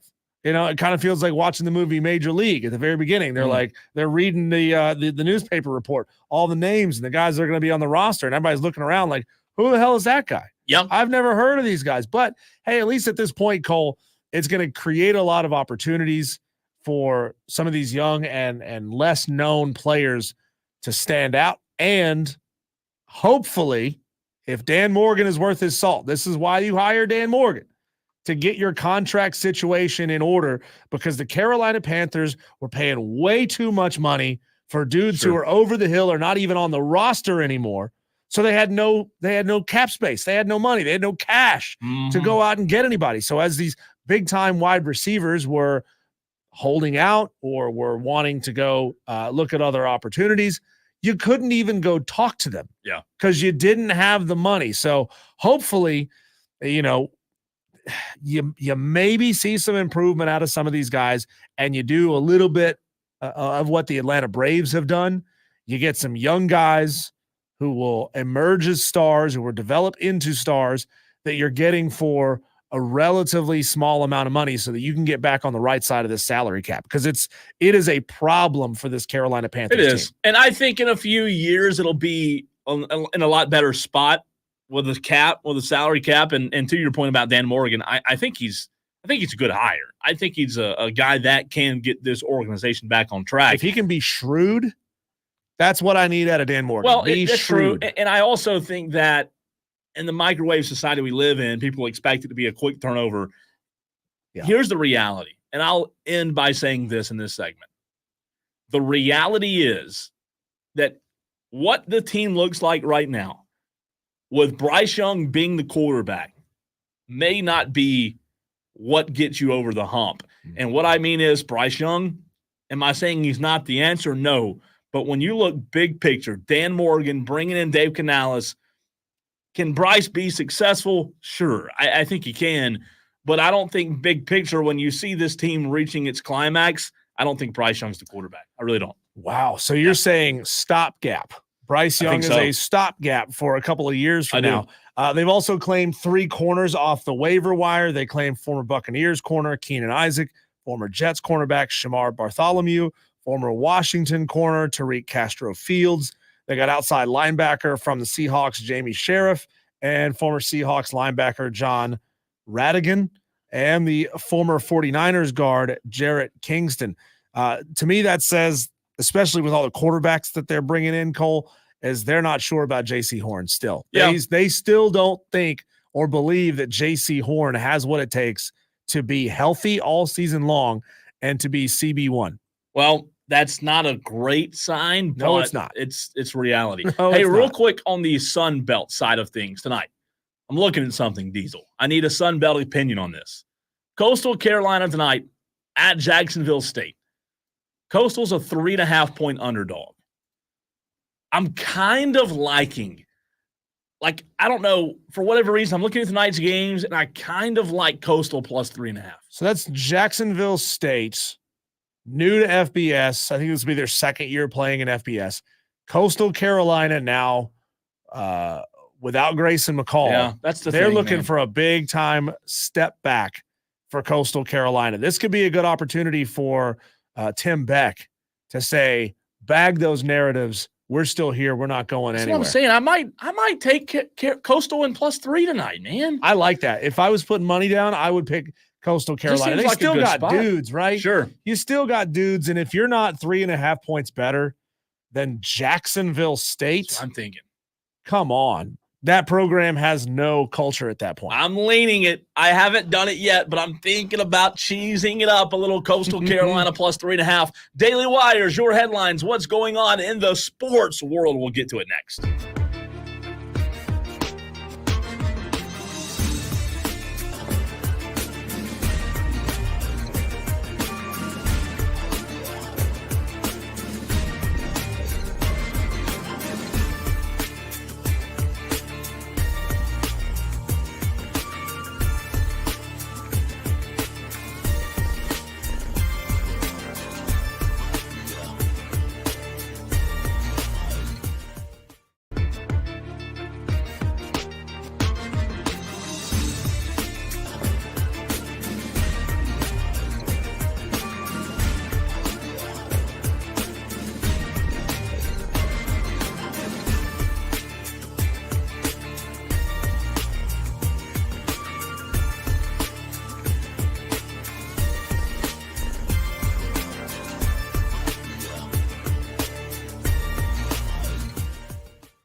is Wire to Wire, getting you caught up on what's going on in the sports world. Appreciate the Creation 864 back in the chat. I'm going back at it. Day 2, Cole versus the Creation God. Yesterday it was Clemson, Georgia, or a Clemson conversation. Today it's Cowboys, Giants. Cowboys, Giants today. So It feels like he's attacking just you. it might be, and it's okay if he is. I'm here for it. I mean, I'm absolutely here for it. Sick him, boy. Sick 'em. Speaking of here for it, it's the Daily Wires. Bzz. I was waiting on your buzz. I like your buzz too. Oh. I like both. Bzz. You're like, why is he Bzz, paused? bzz. Why is he not talking? That's Cole flapping at that yellow jacket with a rock that he thinks he can beat with a rock. Oh, the Atlanta Braves, Diesel. Speaking of the buzz, the Braves are buzzing. How about that? Sweeping the Twins. They won Game 3 last night And Twins. by a score of 5-1. Atlanta now goes to Philly, who they've owned this season for the next 4 games. Charlie Morton gets the start for the Bravos tonight. If you want to put money and win money tonight, bet on the Phillies. Charlie Morton doesn't win games, right? Hadn't been good. I'm a Charlie Morton hater, so I'd say the Phillies win tonight, but maybe the Braves can get 3 or 4 on the back end. How about this news? Out of Foxborough, Massachusetts, Diesel, New England Patriots coach Gerard Mayo has chosen Jacoby Brissett Wow. as the team's starting quarterback, as the veteran held off a late surge from rookie Drake May, the number 3 draft pick. So we were debating. We talked about this yesterday. Would it be Brissett or Drake May? Well, they said, look, we're going to go with Jacoby Brissett. I think it's Jacoby Brissett for now. Think so? For now. Not for long. He's been chosen as the starter, so we'll see. He is Simba. He's a veteran. He gives you a little bit of a veteran presence. I don't hate Jacoby Brissett, but man, how it feels like Jacoby Brissett's been in the league for a long, long time, doesn't it? Out of Berea, Ohio, the Cleveland Browns have restructured quarterbacks Deshaun Watson's contract. A league source told ESPN's Phil Yates, and a move that creates $35 million in salary cap space. How about this weird news, Diesel? If Tom Brady is approved as a partial owner of the Las Vegas Raiders, he will be forced to abide by unique and severe restrictions in his dual role as a Fox broadcaster, according to a presentation given to team owners at Tuesday's NFL meetings in Minneapolis. The league confirmed to ESPN that among restrictions, Diesel, Brady would not be permitted to be in another team's facility, would not be permitted to witness practice, and would not be permitted to attend broadcast production meetings either in person or virtually. So it would effectively end his broadcast career if he became part owner of a team. It would not help the Or it broadcast. would severely hamper his ability to do his job. He would be there to solely react to what he sees on the field. That's it. He wouldn't get the meetings, the broadcast crew meetings, the interviews, coaches and players watching practice. How about that? If you see just how much work goes into prepping for an NFL broadcast, I mean, you see it yourself prepping for a high school football broadcast. Yeah, you get to know the team that you're covering a little bit better because you're covering them week in and week out, but you've also got to do the same thing prepping for the other team. It's a tremendous amount of work, and to be able to do it at the tippy top highest level of calling broadcasts for the NFL, you got to be on point. These guys don't just walk out there. Sure. You know, as much as people like to go after Collinsworth and Herb Street and all these guys, they actually do a lot of prep. They do. They really do. The Walford Terriers, Diesel, here in the Berg, kick off their season tonight in Boiling Springs, North Carolina. The other one. Not South Carolina. Yeah. They travel to the Gardner Webb Terriers versus the Running Bulldogs tonight. So the Walford on the road tonight, getting the season kicked off. Week 1 of high school football season is here. Burns tomorrow on the road at Irmo. That game will be right here on the Fan. Upstate Burns at Irmo. Shohei Ohtani signed an exclusive long-term contract with Topps Trading Cards. The deal, Diesel, includes autographs, game-used memorabilia, cards, and will feature cards centered around moments and achievements That's pretty cool. So do we have any card heads, like any huge card collectors? What do they mean by game-used memorabilia cards? Is there more to it? I mean, I see, is it like packaged in a clamshell package? Like, hey, you get this card and you get a baseball that he I was gonna hit, say, like, gear, maybe? Gear. Do you get a piece of a cleat? Do you get a shoelace? Like, what do you get with that? Somebody who knows cards, tell us what that means. Good question. We have several other Daily Wires to get to. We will get to them a little bit later in the show. Stay tuned. Turn it on. Leave it on. That's what we ask you to do each and every day on Wire to Wire. When we come back, it's time for you and I to fight about it. The 5 o'clock fight is next on the Fan Upstate.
As it always goes for the 5 o'clock fight, one of us leaves on our feet. One of us gets dragged out on our backs. That's just how it goes in the 5 o'clock fight when we beat each other up. This segment, most interacted with segment on the show, Cole, is where we ask for Tolo participation. We're going to have 3 different fights about 3 different topics, and you tell us who wins each round of the 5 o'clock fight. Let's get it going. It's an all-out slugfest, and nobody's leaving unscathed. 3 topics, 1 winner. It's the 5 o'clock fight on Wire to Wire with Diesel and Cole Bryson on the Fan Upstate. And here's how this works. We'll have 3 different topics. Sometimes it's sports. Sometimes it's life. We're going to argue it out, and we have to take opposite sides of the argument. You Tolos, then text in at 71307. Start your text with keyword fan, or message in on the stream on Facebook, on Twitter, or on YouTube. Just search for the Fan Upstate. Jump into the stream right now. You tell us who wins each round of the fight. Let's get started with round 1. Fascinating question, Cole. This is why they pay you the big bucks. Which fan base on Saturday evening will be the least confident about their team after their performance? South Carolina, who will have just played Old Dominion, or Clemson, who will have just played Georgia? This one's tough. It is. It may upset some people.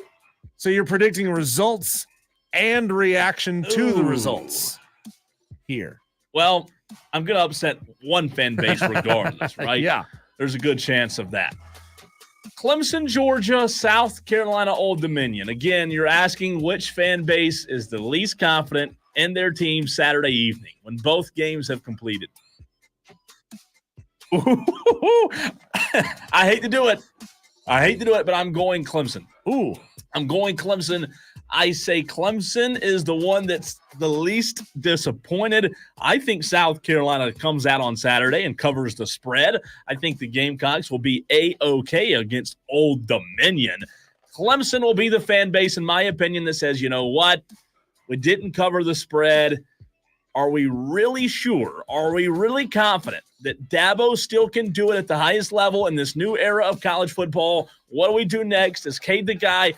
There will be a lot of question marks, is my point, Diesel. So I think Clemson fans are going to find a whole new level of cope after this game.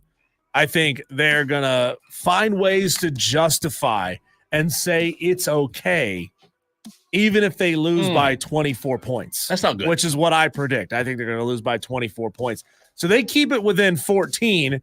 They're going to be like, oh, yeah, we kept it within 14 against the best team in the country. Look at us. We're pretty good. It's going to be fine. If it reaches 24, they'll say, oh, well, we got great skill positions. Just K just hasn't developed, right? They're just going to need more time to gel. They're going to be throwing out every excuse in the book. I think the answer here is South Carolina. Ooh. I mean, we talked to Chris Phillips yesterday on the show, Cole, and he hearkened back to South Carolina hosting Georgia State a couple of years ago. He said they won that game, and if anybody knows the score or remembers the score off the top of my head, feel free to hit us up at 71307. Start your text with keyword fan. South Carolina won that game, but they were not dominant against Georgia State in that game. So South Carolina fans were none too pleased. They were really, really upset. And I kind of think with Lenora Sellers being a brand new starter, he's going to have some struggles early, right? And we know that South Carolina's offensive line is not the best in the SEC. Not that they're going against a great team, but my point is when you're not good, you're just not good. People will find ways to beat you. Mm-hmm. So I think South Carolina does win this game. It's a little closer for comfort, and South Carolina fans are going to be real upset by the end of this game. They're not going to be confident in their team because there's going to be mistakes, right? There's going to be sacks. There's going to be coverage sacks. There's going to be probably a bad throw from Lenora Sellers at some point. But I think South Carolina fans are going to be a little more iffy after this game. Here we go with round number 2. So I was looking around WNBA scores. We were finding some stuff for our daily wires today. Caitlin Clark, congratulations to her. She just passed the single season rookie record for most number of threes ever. And it was made apparent to me. I didn't know this, even though we played the game like a month ago, I didn't know that there was a WNBA team in Connecticut. And I'm wondering, Cole, should the WNBA's strategy, if they choose to expand, be to center and locate their future expansion franchises in areas where women's college basketball is massively popular? So to that question, would a WNBA expansion franchise be successful in Columbia, South Carolina, where women's basketball at the college level is as good as it gets? It's a great question. It's fascinating to think about it being paired next to a successful program. I will be frank with you. I changed my answer since you asked the question. I initially heard you ask it, and I said, you know what? I think it would be. However, I'm throwing you a curveball. I've changed my opinion to no, and here's why. If you have one in Columbia and Dawn Staley's the head basketball coach of the women's program at South Carolina, this is a bold statement, but I think it would be true. I believe the WNBA team in Columbia would take a back seat to Dawn Staley and her Lady Gamecocks, and for that reason, I say no, it would not be successful. I think by far it will be, because we love the way that the draft is structured and timed in the WNBA, right? You get drafted, and then like 2 weeks later, you're on the roster, you're playing games. Yeah. So I think you could see the Columbia team draft a couple of South Carolina Gamecocks players right out of the gate. I mean, they would prioritize that. Think about it. They don't have to move. They get to play with a lot of their old teammates, people who know, these ladies who know Columbia well. And then I think there's a fair number of South Carolina women's basketball fans, and we know they are attended very, very well in South Carolina. If you could put 2 or 3 former South Carolina greats, trade for Asia Wilson, for example, get them on that team, get them in Columbia. It's like watching a continuation of the college team. I think it would be fascinating. I mean, look, you fish where the fish are, right? That's the old saying. And the fish for women's college basketball is in Stuart, Connecticut. It's in Columbia, South Carolina. It's in Baton Rouge, Louisiana. That's where you plant your WNBA franchises if they chose to expand. And I think that gives you the best possible chance to find some success. You don't have to be in a massive market to be successful. No. You just need to be successful inside of your market. It's interesting, though. Like I said, I changed my mind on it. I was going to go with yes, but I had to change it to no. There you go. That's round 2. We got one more. Let's get it on. Final round. Fight. I don't know if you heard the sad news, Cole, but Jennifer Lopez and Ben Affleck are split up yet again. I thought that already happened. Well, it's happened like 3 times. Oh, okay. Yeah. So there's a famous South Park sketch, Cole, where Cartman puts some lipstick on his hand and he like glues some fake hair to his fist, and his fist is now Jennifer Lopez. Oh, okay. And on the show, Ben Affleck thinks that is actually the real Jennifer Lopez. And she says, she always asks, do you like tacos or burritos? So in honor of J-Lo and Benny Affleck, what's better, tacos or burritos? God. It's easy for me, but the reason I hesitated is because I was trying to think about the last time I ate a burrito. There's no question here. It's tacos. I literally paused. I hesitated because I couldn't tell you the last time I ate a burrito. So it's an easy answer. Tacos all day. They're more versatile. You can go soft. You can go hard. I love tacos. And don't promo that. Don't promo that. Burritos, they're okay, but it's just covered in sauce. There's just too much going on. No, they're not covered in sauce. Yeah, There's sauce inside. All that goodness is in a package. And if you leave the foil or the paper wrapping around it, it all stays contained. Cole, there's a restaurant right across the street over here. I don't know if you've ever been to it. It rhymes with Schmotle. And they have both tacos and burritos on the menu. I have never ordered the tacos there. There's one here? Yeah, it's right over there. Yeah, it's right over there. I've never ordered the tacos. You always go with the burrito. See, I go bowl there. You go with well, there's a hack I'm going to tell you off the air to go with the burrito. But the answer is you go with the burrito because it's all self-contained. It's wrapped up. It stays warm. You get all the extra stuff in there. Like you take a bite out of a hard taco, it just crumbles and it goes all over the place, right? I want it contained. I want to keep everything compact. I like burritos more than I like tacos. You're wrong. There you go. That is the 5 o'clock fight. To recap round number 1, which fan base on Saturday evening is going to be least confident in their team? South Carolina fans or Clemson fans? Cole went Clemson. I went South Carolina. Round 2, would a WNBA team be successful in Columbia, South Carolina? Cole says no. I say, yeah, you already got a fan base there in Columbia. Why not? And then round number 3, tacos versus burritos.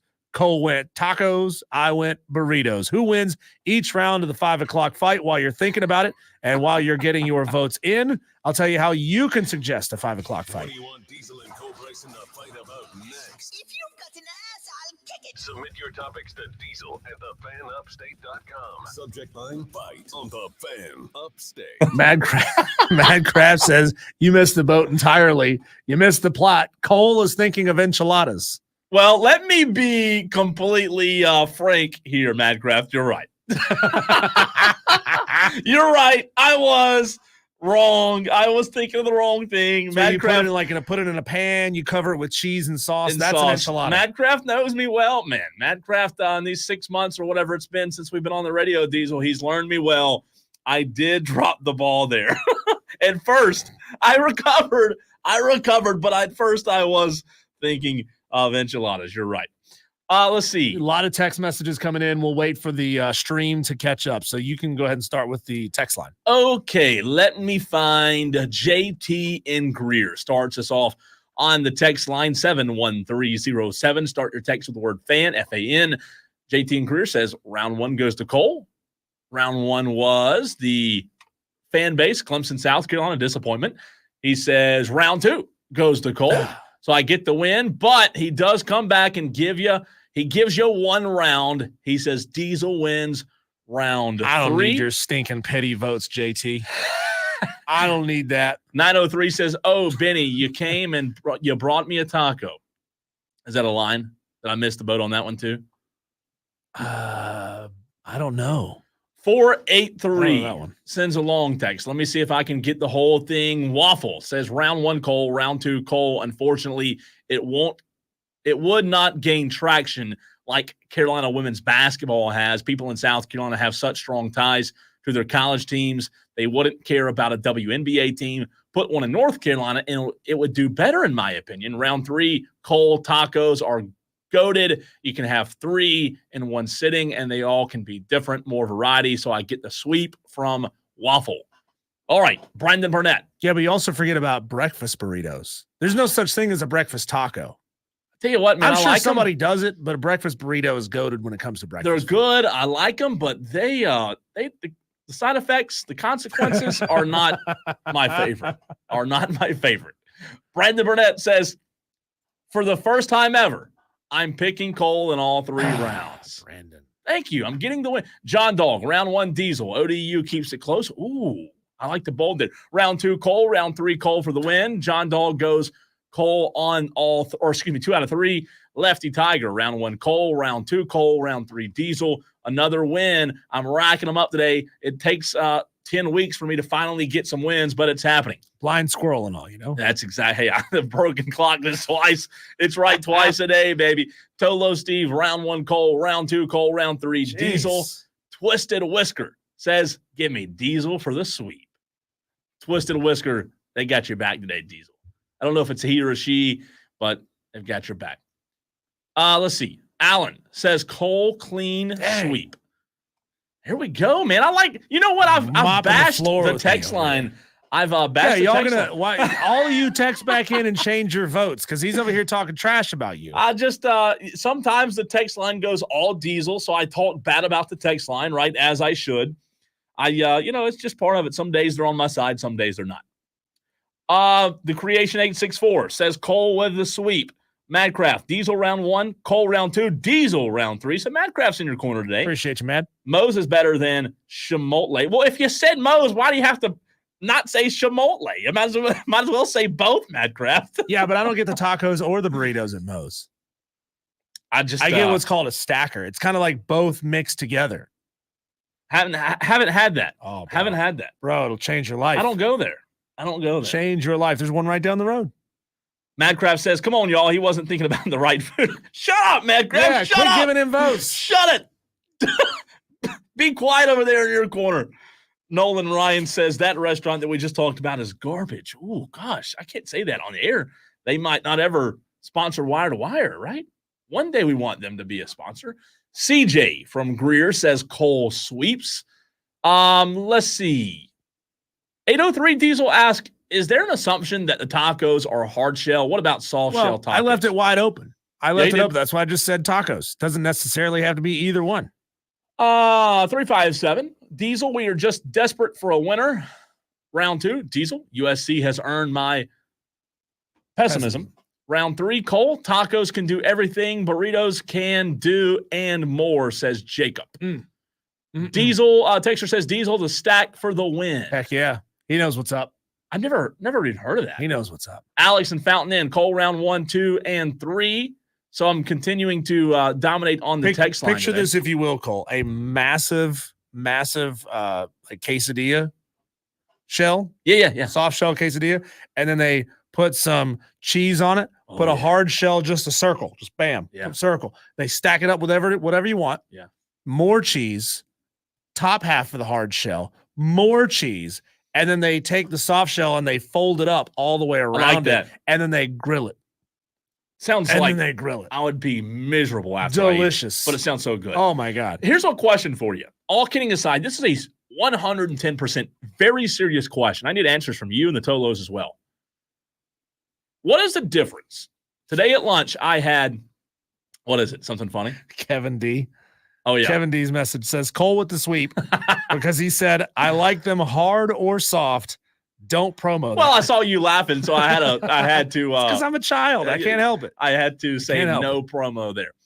Serious question, Diesel. You know, Serious question. you know how guys will say something that's a little iffy and they say no homo? Yeah. You say no promo. No promo. That's what I say. No promo. Yeah. That's your cop out. Like, you're done. No promo. All right. I need an answer. Gotcha. Soft taco. What is the difference between a soft taco and what I ate for lunch today? Today at lunch, I ordered lunch fajitas at a Mexican joint. Very good. You wrap the meat, cheese, lettuce, whatever, in the soft fajita shell. What is the difference between that and a soft taco? I don't think there's a difference. Really not much of a difference, depending on Why how is it called a fajita? It's just bigger.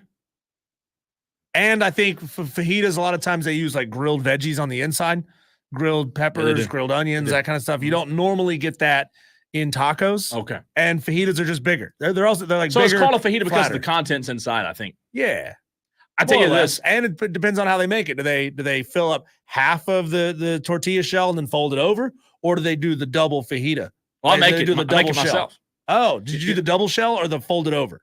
Oh, I fold it over. Fold it over. Never done the double shell. I mean, it's kind of like a giant taco in a way. Yeah. It is. That's all I ever order is fajitas. But I didn't know the difference between fajita and soft taco. Very similar. A lot of similarities there. Man, you got to stop talking about food. It's the wrong time of night to talk about food. Let's see. Madcraft. As soon as you said sauce, Cole, I immediately thought enchiladas. That's my go-to at Mexican restaurants. Nolan Ryan says, you got to hit those true Mexican food trailers on the side of the road. I'm not that bold. I'm not that courageous. Have you done that? Side of the road Mexican food? Yeah, like in the parking lot? No. Food truck? No, because I don't trust the meat. I don't know where it's coming from. No promo. That one was better than mine. That one was way better. That's what we need to make a promo out of. Is of us saying all the things that we don't want to put on a promo. That's true. Thank God those aren't all on a promo somewhere, right? Texter, I mean, a lot of Mexican foods are similar. I just learned a chimichanga is just a fried burrito. Yeah, that's true. Oh, Trey in Kentucky says Cole sweeps. Everything is better when you fry it. Oh, 100%. I did get a Trey Kentucky Cole sweeps Taco Tuesday, no burrito day. That's true. A day doesn't own the burritos like tacos does. All right, Diesel, we did it for Clemson. We're going to do the same for South Carolina. What South Carolina fans should need to see from their team on Saturday, our official predictions next.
just short.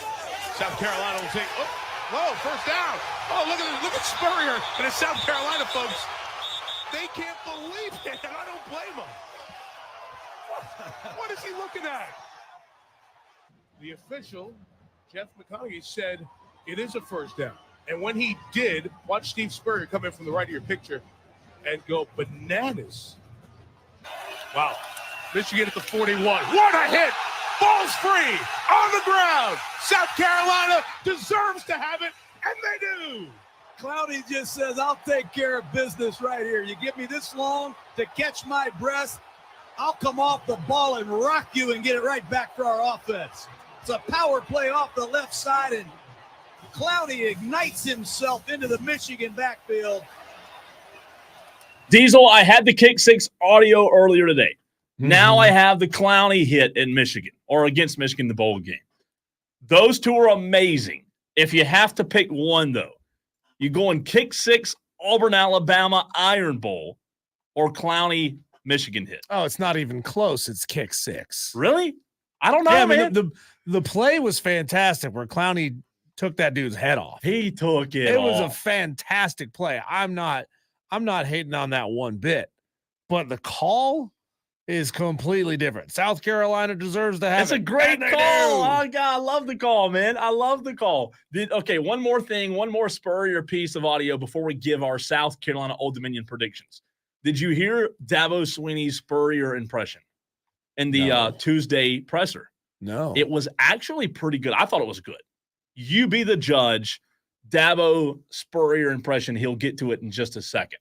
I thought it was pretty good. I don't think we've had a home opener since 19, maybe.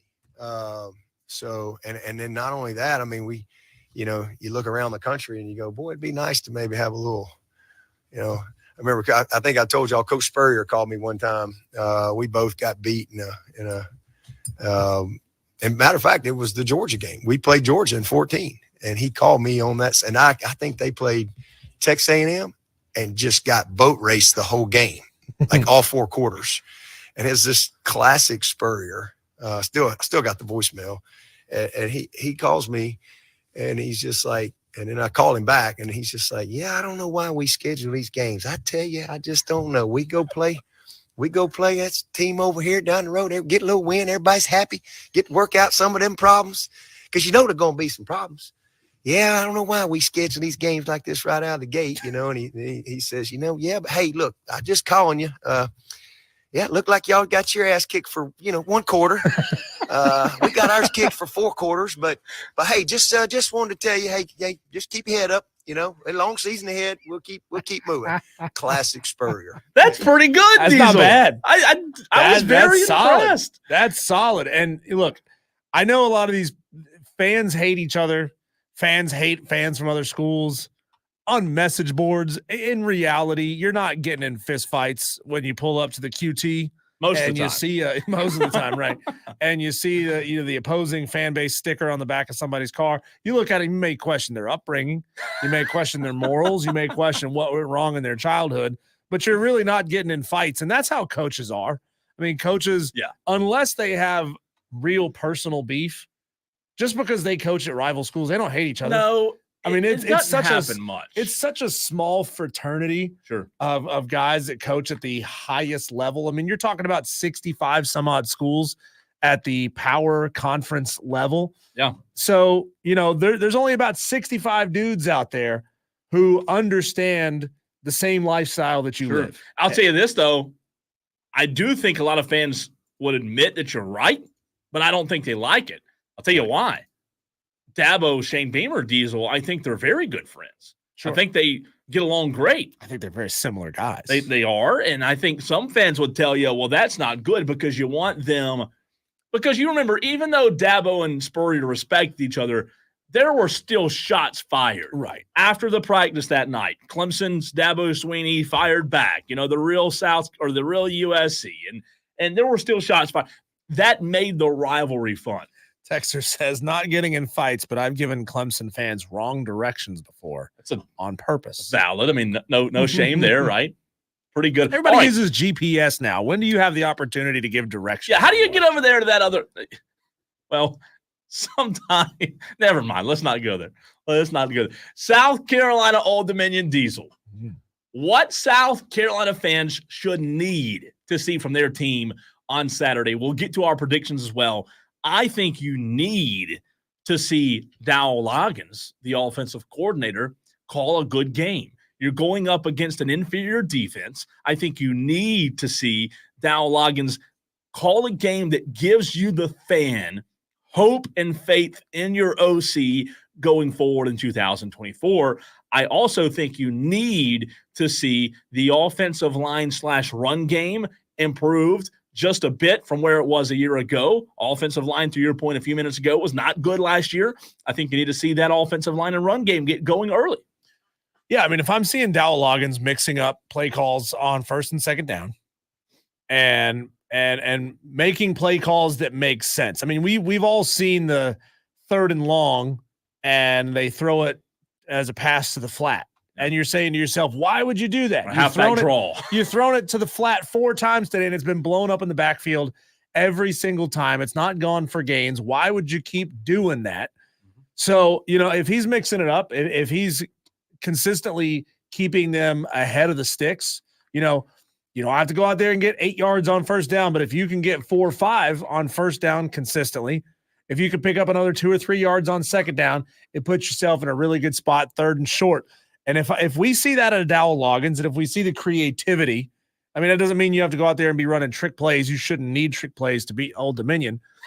But true. But just give me enough different looks on first and second down, personnel wise, package wise, alignment wise. I think Dowell Loggins is going to be doing really well for himself. I mean, look, it's not like they haven't had months to consider the game plan for this game, right? These are the ones that they spend a lot of time thinking about it, a lot of time crafting what they think are the best, perfect 20 plays that they want to run to start the game. And I don't know how many plays Dowell Loggins will do that with, but they all do it, right? They all script their first drive or two. And look, if you can get points on your first drive or two, when really your goal is to probe the defense and see what it is they're good at and what it is they're not good at. If you can score points on those drives against Old Dominion, you're doing well for yourself. And South Carolina fans will say, oh, I think this Dowell Loggins guy is okay. I think so. I think best case scenario Saturday, 4:15 for South Carolina Gamecock fans. They see consistent and quality play calling from their OC. They see the run game and the offensive line in tandem being able to be efficient enough to open up the pass game for Lenore Sellers. I think the run game from Lenore Sellers himself will be a part of the game plan if needed. I don't think they'll go out there and run him 10 times on designed quarterback plays, but I do think his legs will be a part of every game, especially when the pocket breaks down and he has to go get his yards. I think if South Carolina can see Raheem Sanders, Rocket Sanders, go out there, get some quality touches, 70, 80 yards rushing behind an offensive line that's improved. Sean Elliott, it makes you feel good about that hire. Maybe you get some receivers involved early, makes you feel good about the Mike Furry hire. And then defensively, don't allow Old Dominion to keep this thing closer than it should be, right? We all know Old Dominion comes from a good conference. They probably got dudes. They probably got some really good football players. You don't go to college if you're a scrub. However, South Carolina's the superior team here. They should make that known by halftime. And then lastly, I think Diesel, if at the halftime break, if the fans, the students in the end zone that normally start creeping out, if they start creeping out, I think that's a good sign because it would mean you would be up pretty big on Old Dominion. You don't want this thing to be a game late in the third quarter. Well, I'm going to be disappointed if I don't see Sean Elliott headbutt somebody wearing a helmet. You'll probably get that.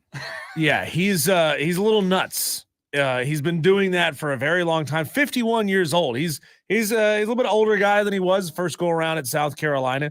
He's much older than he was when he was coaching at my alma mater, App State. But he is a fiery dude. I want to see that guy on the sideline squaring up against offensive linemen who are wearing pads and are probably a lot bigger than him.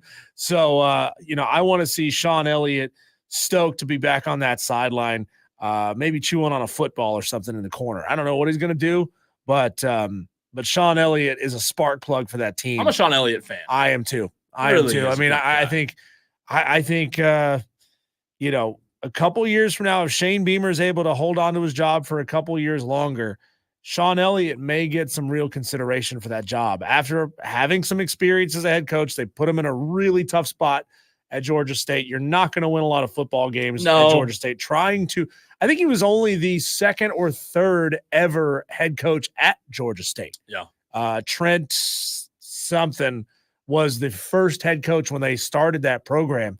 And I think Sean Elliott might have been the second head coach ever at that program. So it's so hard to build something from nothing.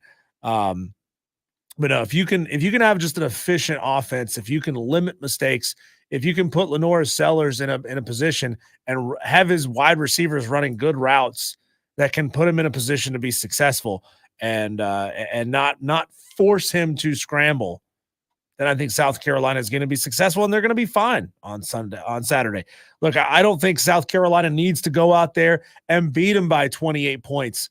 South Carolina fans may want that, but you got to understand where you are as a program and where you are roster-wise, and know that you got a lot of young guys on this team who are not used to playing together, and they need time to gel, and they need time to figure it out.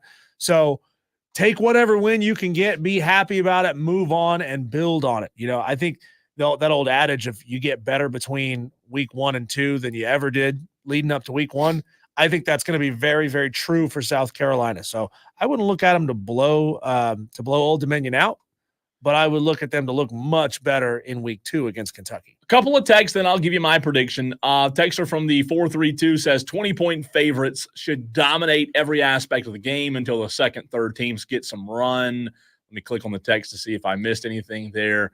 I think that's it. Texter 483. I don't need to see anything from South. Oh, this is Boston Scott. I don't need to see anything from South Carolina as a team. I need those gravy sweating country boy fans to start wearing deodorant to games. Says Boston Scott. Started going one way and then he took a hard left turn. He did. 587. Is South Carolina?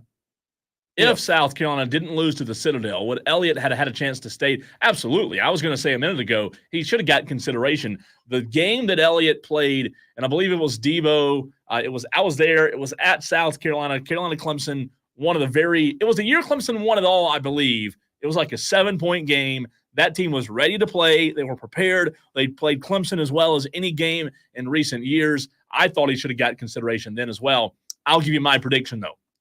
The spread's 21. My prediction on Saturday, South Carolina 38, Old Dominion 16. That would mean South Carolina covers by 1 single point. Diesel again, 38-16. Give me the Gamecocks to open up the season at Willie B in a pretty good way, in my opinion. I'm going to go a little bit lower scoring than that. I'm going to say 24-7. That is low score. 24-7. Look, at that point, man, you're scoring 3 touchdowns. You got a field goal. The offense is moving. I know South Carolina. Don't fall into that trap, okay? Find some joy, as Shane Beamer says. Find some joy. Don't let yourself fall into that trap of thinking we got to win this game by 50 or we suck.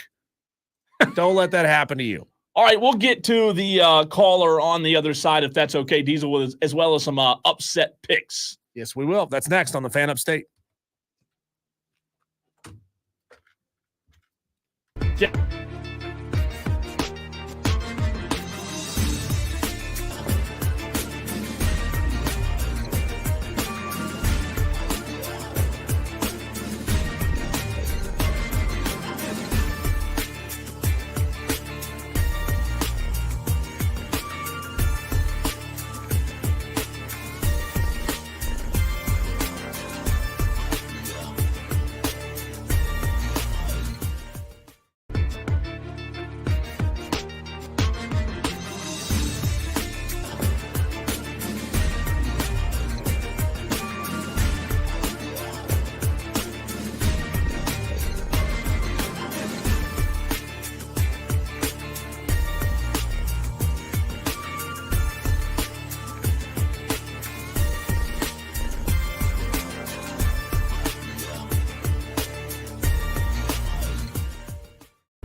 I think the heat's on. Cole's over here trying to upgrade to the Big Ten network on our television package say that in the studio. Our boss is going to get the bill on Monday and be like, what the hell? You charged me how much for Rutgers Howard? It was football, man. 39.5-point dogs. If you're 39.5-point dogs to Rutgers, you might as well just hang it up. It's a bad day. Just give up playing football. That's this guy's never been a 39.5-point dog to anybody. He's always the favorite. Kevin joining us on the renewal by Anderson of the Carolinas fan phone. Kevin, what's on your mind?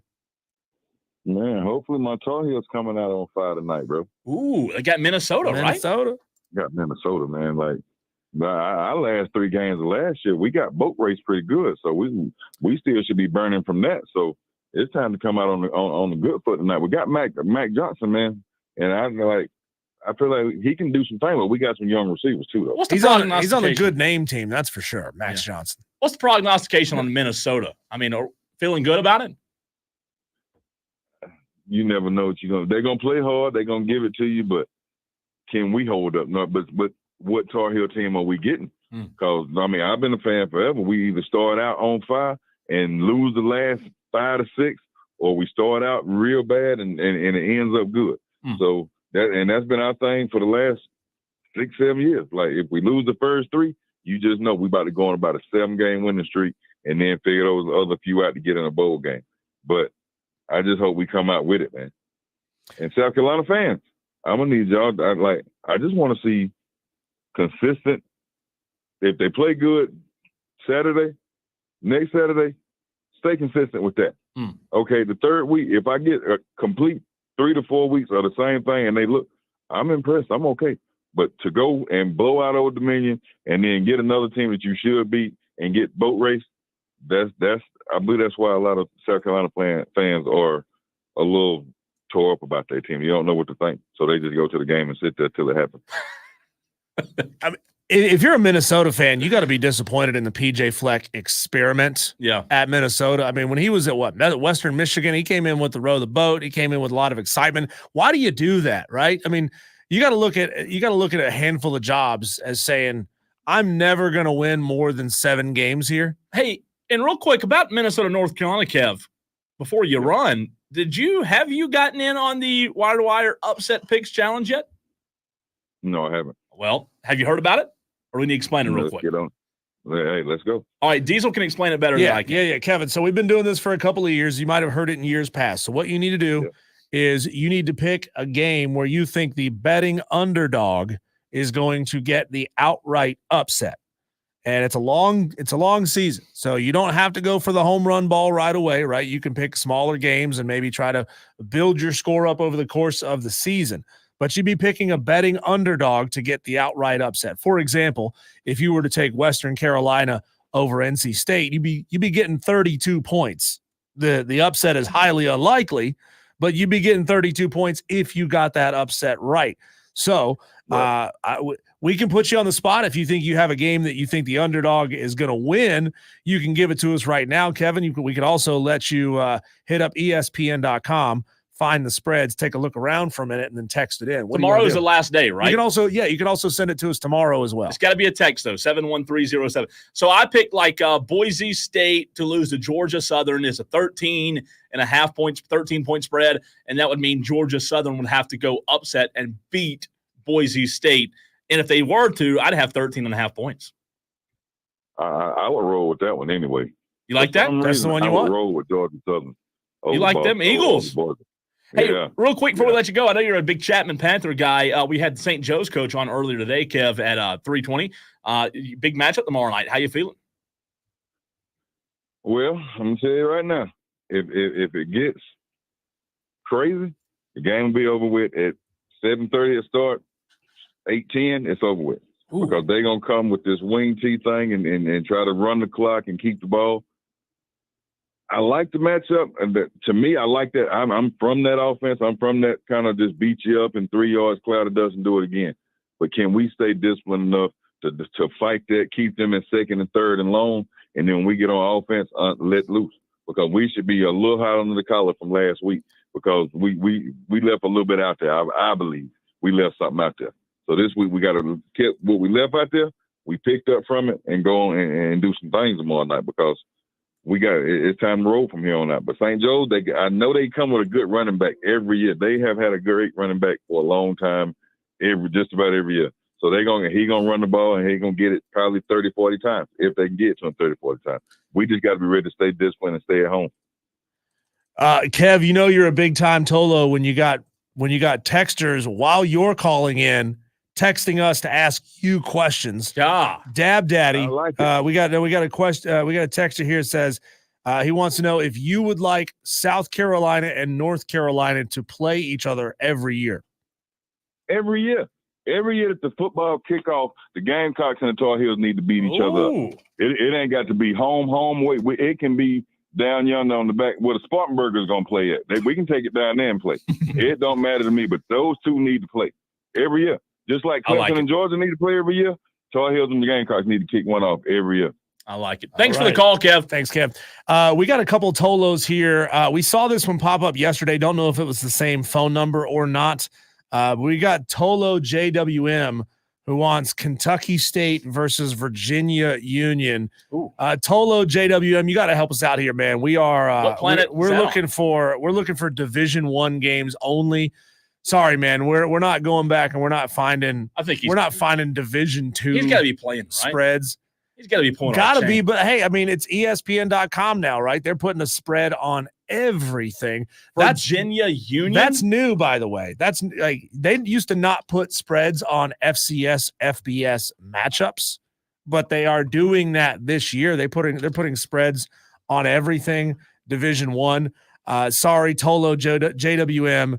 We're going to have to restrict this to Division I games only. Also, we got Chris Huff texting in, says, give me Clemson over Georgia. Chris, we need the spread also. Remember, we need your name, your game, and the spread. That goes to Dab Daddy as well. He said give him Minnesota to upset North Carolina. You got to give us your name, your game, and the spread. There you go. There you go. We're going to run, but in just about 8 minutes from now, we will have our weekly interview. The head football coach, Furman University Paladins. They've got a big one Saturday. Clay Hendrix next.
College football season has arrived, and as many of you Tolos know, the Fan Upstate is your home for Furman Paladin football each and every Saturday, and the Paladins are kicking it off this weekend in style in Oxford. We bring in the head football coach of the Furman Paladins, Coach Clay Hendrix. Coach, I would imagine it might be similar. However, I want to hear from you. When I'm going on a big trip or have a big event, right before I leave, right before I'm ready to go somewhere, I kind of hit this panic mode of like, I feel like I'm forgetting something, but I'm not really sure. I can't remember anything. As a head football coach, when you get into crunch time right before the game, like on a Thursday evening at 6 o'clock, do you kind of experience that same feeling? You know, I probably have experienced that. You know, I think the first games are a little different because you're just kind of really ready for it to get here. Next week may feel a little differently, just because it'll be certainly a normal short week. But we got a lot of good people helping us, so I try to. I think we try to plan well in advance, but yeah, those things do pop up. But it's time to go play, so we're excited to go play. Head coach of the Furman Paladins, Clay Hendrix, joins us here on the Fan Upstate. I heard you tell Cole while he was bringing you on, Coach, that you're driving all the way to Oxford, Mississippi. That's a 7-hour drive. My question is, what's the on-bus entertainment situation like going down to this game? Are we watching game film? Are we breaking things down, or are you playing something fun on the TVs to keep everybody loose? Well, we're actually driving to Memphis, which is even probably an hour and a half farther. One of the things I've learned about Oxford, Mississippi, which I've never been there before, there's almost nowhere to stay for a team to stay. You just have so limited options. And so we're staying in Memphis, which is a little farther than that. So we'll have about an hour and 20-minute drive on Saturday just to get to the stadium. So, no, we'll try to make that trip as fun as we can.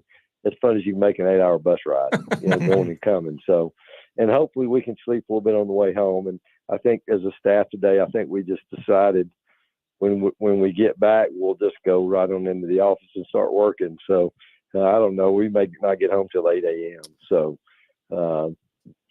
it is what it is. We'll make the best of it. And, we just got a little more adversity to deal with. There'll be plenty of adversity on Saturday during the game. So, we'll get a little bit of an early start on it. Coach, we all know, speaking of that adversity, what kind of challenge lies ahead for you and the Furman Paladins. If you have to put your finger on something, what have you seen during practice leading up that you feel good about going into this big game at Ole Miss? Well, at the end of the day, you got to go play well, and I don't care if we're playing the worst team on our schedule or the best team on our schedule. And we're playing easily the best team on our schedule, most talented by far. And if you don't play well, your chances of winning aren't very good, especially this week. So, it just goes back to your preparation. And, we've been preparing for 5 weeks, and we've tried to build up to this point. And, when the bullets start flying, you got to rely on your training. And you get in those one-on-one situations, you got to do things coaches have taught you to do, and which is going to give you the best chance to win some of those. Because really, at the end of the day, our game is a lot more about one-on-ones than people sometimes think.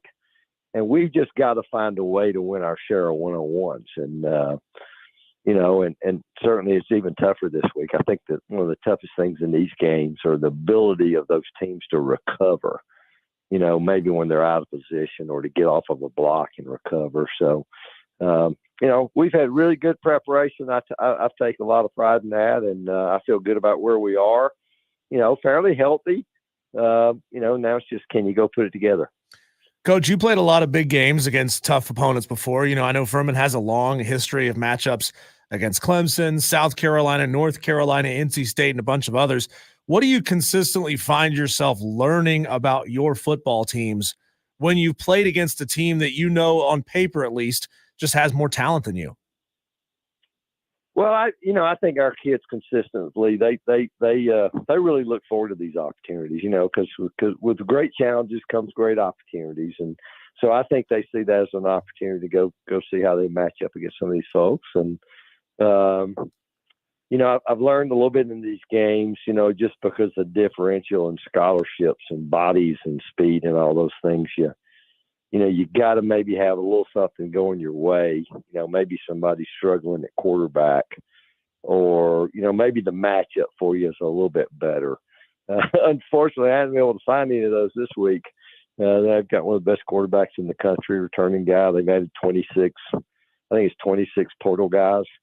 I don't mean this trying to be funny. We're playing a professional football team. That's what they are. I have no idea what their payroll is, but, somebody told me the defensive tackle they paid $800,000, so they were really good a year ago, and they've added all these guys. So really, you hadn't even seen a lot of those guys on tape, But, the saving grace for us is they can only put 11 out there at a time, So we got our 11 against them. We got to go be able to execute and win some of those one-on-ones we've talked about. And when we get opportunities to make plays, we need to make some plays. Hey, Coach, when this thing's all said and done on Saturday evening and you guys head back to Greenville, to the Upstate, to prepare for the rest of your schedule, what are some things outside of the win and loss category that you might circle that you want to see from maybe certain players on the roster, quarterback, running back, offensive line group? What are some areas that you kind of want to see how they do, again, outside of the big picture win and loss? Well, I think, we've got a bunch of guys that have played a lot of football, and you want to continue to see them improve. I think, to be a championship football team, which is what we want to be, you got to get really good play out of your quarterback. And, I like those guys we have in that room, and, probably going to play a couple of guys. And, one of them's never played in a college game. One of them's played in some college games and has played well in some, So I think just maybe how they respond is the moment too big for them. You really find out who you can really depend on. We talk so much about dependability. Can you depend on them to do their job, do what they've been asked to do? And again, it's so much about, let's don't beat Furman. We beat Furman when we turn the ball over, when, pre-snap, post-snap penalties, and mental mistakes. And that's something we've prided ourselves forever in being really good at. That's a lot of who we are. And, if we'll do those things, we'll give ourselves a chance to play well. And I think I heard Coach Roper say, when you play well, winning takes care of itself. And if we'll do that, I'll be happy. And we'll move on and try to see if we can be a little better next week. Coach, I know that number 5 Michigan lost to an FCS team. A really good Florida Gators football team lost to a really good FCS team, both of them out of the Southern Conference. So I hope your guys know that it is possible, that it has been done before, and they go out there and shock the world. This would be one of the biggest upsets in probably college football history. Looking across your roster, though, who's a guy or two on this team who might be a little bit of an unknown right now because they're a little bit young, who you think has a real chance to stand out over the first couple of weeks? Well, I mean, we've got a couple of young corners. We got multiple guys back there, and, we're placing some older guys that graduated. A kid like Jalen Mosen, who's would have played a year ago. We ended up redshirting him. Charles Ingram, now this will be Charles' 3rd year in our program. Hyson Dalton's another young guy. There's several guys back there in that group that I think have a chance to be really, really good players. And, a couple of those younger linebackers, Ryan Earl and Raleigh Herbert, were 2 guys. Again, we thought we could have played a year ago, but just with the numbers we had of older guys, we just didn't. And so now they're, a lot of them are redshirt freshmen, but they played a bunch. They prepared a bunch. And I think it's time for them to play. Our center's going to be a redshirt freshman. Again, we prepared him to be the backup last year and didn't have to play him or burn the year on him. And then, and I think there's going to be some receivers, and I think that group continues to make plays at practice as well as some years I've been here. So I'm kind of excited to see the ability of them get the ball in their hand. Can they make some plays there and just make us a little tougher to defend, making people defend the whole field. Coach Clay Hendrix, the head football coach of the Furman Paladins, joining us right here on the Fan Upstate. Coach, when you put together a game plan against a really good team like Ole Miss, are there some things that you and your staff will kind of monitor closely, watch closely within the first few series of the game, just that you kind of have noted down that if these things go right, you guys may be finding yourselves in a close game more than people expect? Well, I don't think it's going to show up that early in the game. I think it's going to be I think you just got to find a way to stay in these games, and I always try to say you try to make that other team uncomfortable, and the more you stay in the game, the little more uncomfortable they get, just because the expectations for them are pretty tough too. So I don't know. We're always looking at maybe how are they overcommitting certain areas, how they get the DBs involved. Do we have a chance to, maybe fool them, get behind them, have a chance? We hit South Carolina on a double pass early in the game last year, which was a big play in the game, kind of to get us some momentum. I think first games are always a little different. Everybody's changed a little something in the off season. I don't think we'll see, much changes out of them, with the exception they had just a lot of different players that they've added to the roster. But I don't think their schemes are going to change. And maybe are they doing what you thought they were going to be doing? And then maybe has their they have their blitz or two of the week. What are they going to do on third down? And I think it's a chess match trying to counter a little bit what they do. And and I think for us it's just, can you keep putting your kids in a position where they're not thinking, allows them to go play fast? And, we're not going to be the fastest team. We're not going to be the biggest team, but can we go play fast, which will give us a chance to go execute? And I think that's what it comes down to. Coach, how have you simulated the environment that your team's going to face in Oxford? We haven't. We haven't. We've been the last 2 years, we've been Death Valley, been to Williams-Brice. That's two pretty tough places to play. I don't know. We went to Montana, and I'm not sure that place wasn't as tough as those two places to go play, dealing with the cold and the noise. So, and I think we handled the environments really well. There's some things we do to practice it, but it's trying to simulate their players. We don't have a way to do that.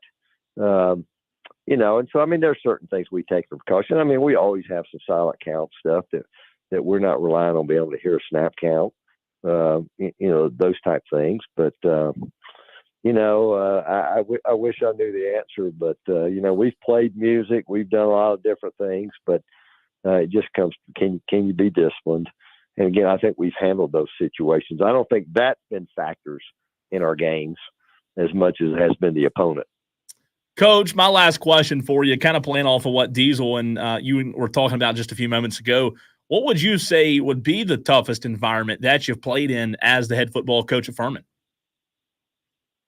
Well, at Furman, probably at Furman, I think, I think in 2018 we were at Clemson, a team who ended up winning the national championship. That was the year they had, I think, the 4 defensive linemen were all first-round picks. That was pretty tough. Williams-Brice last year was an unbelievable environment. I thought playing at NC State, maybe 21. I thought they had a heck of a team, and I think the next week it's not as big of a stadium, but I also think that Montana one is a really interesting thing. I'd been told by friends of mine that has coached in the SEC a bunch of years, and I had one guy tell me, "Lisa, Coach, that's the hardest place I've ever been to play, just because of the way they do it." Where they are, and they're there for one reason. They're there for the game, and they're into it. They know when to be loud, when not to be loud. So that one is pretty tough. And probably since I've been here, when I was at the Air Force Academy, we went to Oklahoma, we played at Michigan, we played some places like that. And again, I don't think many of us ever did much different. I think the nature of the kids we have, even here and when I was there, pretty disciplined group of kids. They've handled it pretty well. And, it kind of is what it is, but that makes it fun too. See if you can go handle it. Clay Hendrix, head football coach at Furman. He's on the road on his way to Memphis, where they're going to stay before playing Ole Miss this weekend. And Coach, my last question for you, and forgive me for not having this little bit of knowledge. I'd love to know where Furman is with this. FCS not allowing helmet communications on the field this year, but they are allowing it against FBS opponents. I don't know if that information is accurate, but if it is accurate, have you guys worked out a little bit of training with the helmet communications, or are you doing it the old-fashioned way with hand signals? We're doing it the old-fashioned way, and it's largely a financial thing. it's that part of it. They allow us to have the sideline tablet information, which I'm still a little bit. I've talked to a lot of people. I'm still a little bit hesitant about. But the helmet communication is largely a financial consideration. It's incredibly expensive right now to do. I'm not sure that's a great thing for FCS football. Because I don't know. I think you get into a little bit of the haves and have-nots. Is it something that we could do? Maybe so. There's a lot of things going on right now in college football I don't agree with. They probably won't ask my opinion, but it's just, God, we've got a great game. And, there's been some great advancements and things, but there's certain things, it's just there's a reason why I only have a professional football league. And to me, there's a reason why there's college football. And, NIL is the biggest, I think that's the most ridiculous thing I've ever heard of because there's nothing to do with NIL. I say it's PFP, it's pay for play, but it's just, I don't know. So a lot of things are going on, but they will have it. And I'm sure it's a benefit to some degree, but I just know at our level, can it be where you feel like everybody is something they could manage? It'll be interesting to see what after this year, what the FBS people are doing. I think they're looking for ways to spend money. So they're finding lots of them too. So it makes you wish, Coach, with as much money as there is flowing through the NCAA, that they would help you foot that bill. Wouldn't that be nice? Well, we don't look for a handout in that regard, but I do think our game is an unbelievable game. And I do think everywhere from Division III football is great for college football, and our Power Four or whatever you call it now, it's great for college football. But it's just, the direction some of this stuff is going. I can only imagine, in 4 or 5 years with all the kids jumping around, what are the academic numbers going to look like, And, it's just, I keep thinking, you're playing kids, they've been at 4 schools in 5 years. And I'm like, how did they get a degree from somewhere? How did they get enough transferable credits from one of those schools to get a college degree? But, I don't know. There's a lot of things have changed. A lot of things will continue to change. I think we're positioned in a good spot. And I still love coaching Furman kids, and that part's extremely important to us. But winning games is really important to us too, and we feel like we can do both as well as anybody, and that's what we'll continue to try to do. Coach, we appreciate your time. Safe travels. Best of luck. And we look forward to watching you on Saturday night and can't wait to talk to you again next week. Sounds great. It's great being with you. Thank you, guys. Thank you so much. That's Clay Hendrix, the head football coach of the Furman Paladins. I do understand his point about the helmet communications because if you're only playing one, maybe no FBS opponents, what's the point in investing in it, right? Well, I do see something here, Cole, that says beginning in 2025 that the NCAA has approved helmet communications for all FBS games. And I do wonder if that's going to eventually, you got to assume that's going to trickle down to the FCS level at some point, right? I mean, do they care? Yeah. I mean, do most FCS teams have the kind of budgets where they could pay a Connor Stalions to sit there and analyze and try to figure out hand signals from the other team? No. But, it's going to be fascinating to see how this changes. And I do wish that the NCAA would provide all FCS, provide them with a couple of helmets per game. That's kind of you get 3 helmets per game, right? You get the quarterback. Usually the quarterback will have it. Whatever defensive player has it. And then you got a backup, so they got to basically provide 6 helmets over the course of a game. Yeah. And you've got 2 backups for the quarterback. You got 2 backups for maybe the linebacker who's on defense. They provide six per game, and that's it. And then everybody will have the exact same thing provided to them. The NCAA makes so much money, Cole, that it seems like the right thing to do for them to eventually just provide that for the FCS teams. When have they ever done the right thing? The NCAA, right? Here's what I think. True. One thing we haven't touched on, I know we got to run in a minute, but one thing we haven't touched on helmet communications wise. I am going to try to find an answer on this tonight. I don't know how I'm going to. I might have to talk to an SID or somebody at a D1 football program, Diesel. Are the helmet communications enabled / allowed for special teams use as well? Because we really know they interesting. are for offense and defense.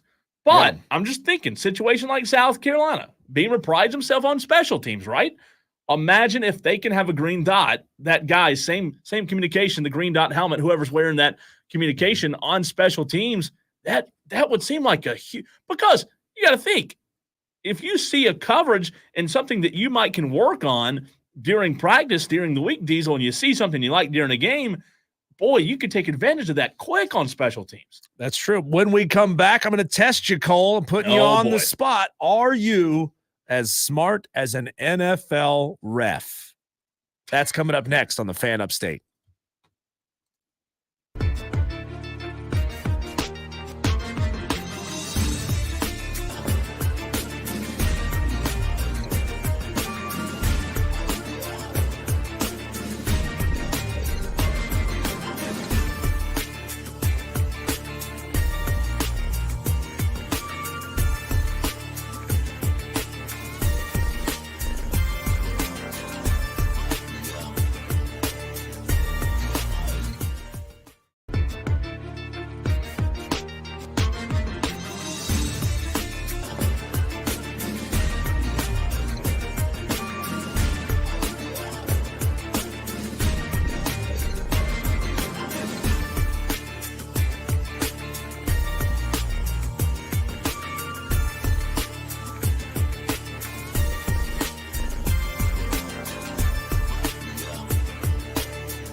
A lot of Tolos have gotten in their upset picks today on the show.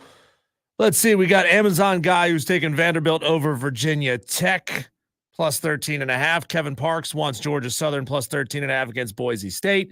Tyler from Easley is taking Clemson over Georgia. Let's see. Dab Daddy wants Minnesota to upset North Carolina. Chris Huff's taking Clemson over Georgia, as is, I think it's Bat the Buzzer. It's B, the at symbol, the buzzer. Yeah, I like that. Yeah, Bat the Buzzer.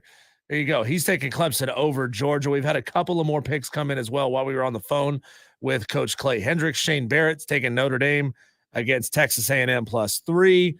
Let's see. JMW wants Georgia Southern versus Boise State plus 13.5. Chris Huff is taking Clemson over Georgia plus 13.5. E. Thoughty is taking Vandy over Virginia Tech plus 13. A lot of 13.5 point spreads in this week one. Brandon Gosnell wants Penn State, West Virginia plus 8. The West Virginia Mountaineers 8-point dogs at home against the top 10 Penn State to start the season. Cole, I saw an article posted earlier today by the Athletics, Chris Vanini. It was questioning if the listeners and the readers of his articles are smarter than NFL referees when it comes to the 2024 rule book in the NFL.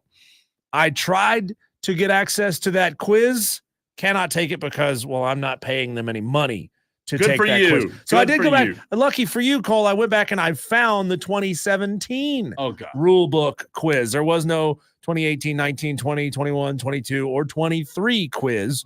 Last time they did this was in 2023. So we're going to test you, Cole, on the NFL rule book. Tolos, feel free to play along on the stream and on the text line 71307. Start your text with keyword fan. See if you know the NFL rule book as well as a lot of you think you do. You all think you're smarter than the referees. You know ball more than the referees. Let's see if you actually do. So, Cole, how can the kicking team of a field goal attempt said field goal without facing a rush? There's 3 options. Option A, by alerting the referee that they're going to kick a field goal. Preceding it with a fair catch. That's option number 2. And then option number 3, by taking a 15-yard penalty. How can the kicking team attempt a field goal without facing a rush? By alerting the referee, preceding it by a fair catch, or taking a 15-yard penalty. I don't understand what it's asking. The confusion on your face. You're saying the kicker. How can he and the kicking team say we don't want a rush on the kick? Correct. That's not possible. According to this, it is. There is a rule. Oh, my God. All right, one more time, A, B, and C, if you don't mind. Sorry, I just need one more chance.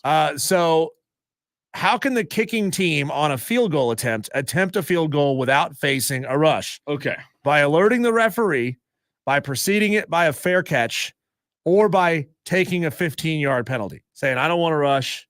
I'll take a 15-yard penalty. I'll go B. You go B, by preceding it by a fair catch. That is correct. So here's the ruling here. And the NFL rule book is tough, man. It says after a punt returner fair catches a punt, teams can utilize this rule to attempt an untimed, unrushed field goal. They usually occur with little time remaining so that opponents aren't handed good field position if it misses. Only a handful of fair catch kick attempts have happened in NFL history. The Packers went for one in 2008, but place kicker Mason Crosby missed from 69 yards. All right, I'm done with the game. So, yeah, you could fair catch a kickoff attempt and then face an untimed, unrushed field goal attempt. It'd be a long one, but that's how you would do it. If you call fair catch on the punt, you don't have to. So I'm 1-0. There you go. So I'm done. I'm good. No more. And Okay. Matt Kraft said I peaked. No, the buttons that I have to hit, the ding or the wrong answer are right here. Okay. So this it's kind of tough when you see an animation here that shows what happened. God. The animation here depicts a runner with the ball running towards the end zone. A defender tackles him from behind, and the ball fumbles forward into the end zone. Yeah. There's another defender in the end zone who slaps the ball and it goes out of bounds. It asks the question, what did the player here in the end zone do wrong? Contacting the ball with an open hand. He did not attempt to recover a fumble when he had the opportunity. Or C, committed illegal batting by tapping a loose ball. C. That is correct. That is correct. Let's go, illegal baby. batting by tapping a loose ball. Per NFL rules, a player cannot bat the ball in either direction in the end zone. I'm 2-0. One of the more memorable instances of this rule was in October 2015 when Seahawks linebacker KJ Wright batted a fumble out of the end zone thinking he would get a touchback. Even an official standing a few feet away from Wright failed to make the call because it happens so rarely. I like it. There you go. All right, can we quit now? I'm 2-0. I've got a 100% winning streak going. I'm good. All right, I'm confident now. I'm confident. Okay, so here's a fantastic question for you. Oh, gosh. The video here depicts a team kicking a field goal, getting it blocked, and he misses it. A defender recovers the ball, runs it backwards into the end zone, and out. Not out. He's tackled in the end zone. So it's a failed failed field goal, blocked, recovered. He then runs the ball backwards into the end zone and is tackled in the end zone. Okay. What team scored and how many points did they get? Was it the recovering team? Did they get in 2 points? Was it the recovering team and 1 point? Or was it the kicking team and 6 points? The answer I thought, so not one of the options. This is a much tougher quiz because you have to see so you have to kind of see the animation of what's going on. So let me make sure I've got it right. The field goal's kicked. It's blocked. The ball falls outside of the end zone and somebody grabs it, runs backwards into the end zone, and is tackled in the end zone. Right. The team, there's no way the team that blocked it gets a Okay, give me the options one more time. Just the choices. Let's see. The kicking team, does the kicking team get 2 points? Meaning the team that then went on defense and tackled the ball carrier in the end zone. Do they get 2 points for a safety? Does the kicking team get 1 point? Or does the receiving team, the one that blocked the field goal and then received, do they get 6 points? I'm going B. You're going B. That is correct. That is correct. And see, here's where it's the animation did not specify. This is interesting. This specifically talks about an extra point attempt. Didn't know that. It didn't tell you that it was an extra point attempt. It could have been a field goal. It just didn't tell you that information. Tell you why I knew that. I heard a rule one time, and this is the only reason I guessed it right. 1 point. That's blocked extra point, recovered, and then tackled in the end zone for a safety is 1 point. I heard that. I heard one time that there's a way a team can score 1 point. So I, in my head, thought that's got to be it. So I'm 3-0. So here's the description of the play. If an extra point attempt ends with a safety in favor of the offense via a change of possession following events such as a block or fumbled snap, the safety counts as 1 point instead of 2.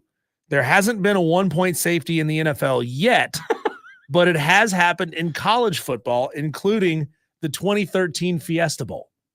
You're kidding. So it's never happened in the NFL. It doesn't surprise me. It'll never happen. Of course, the NFL has rules for things that have never happened.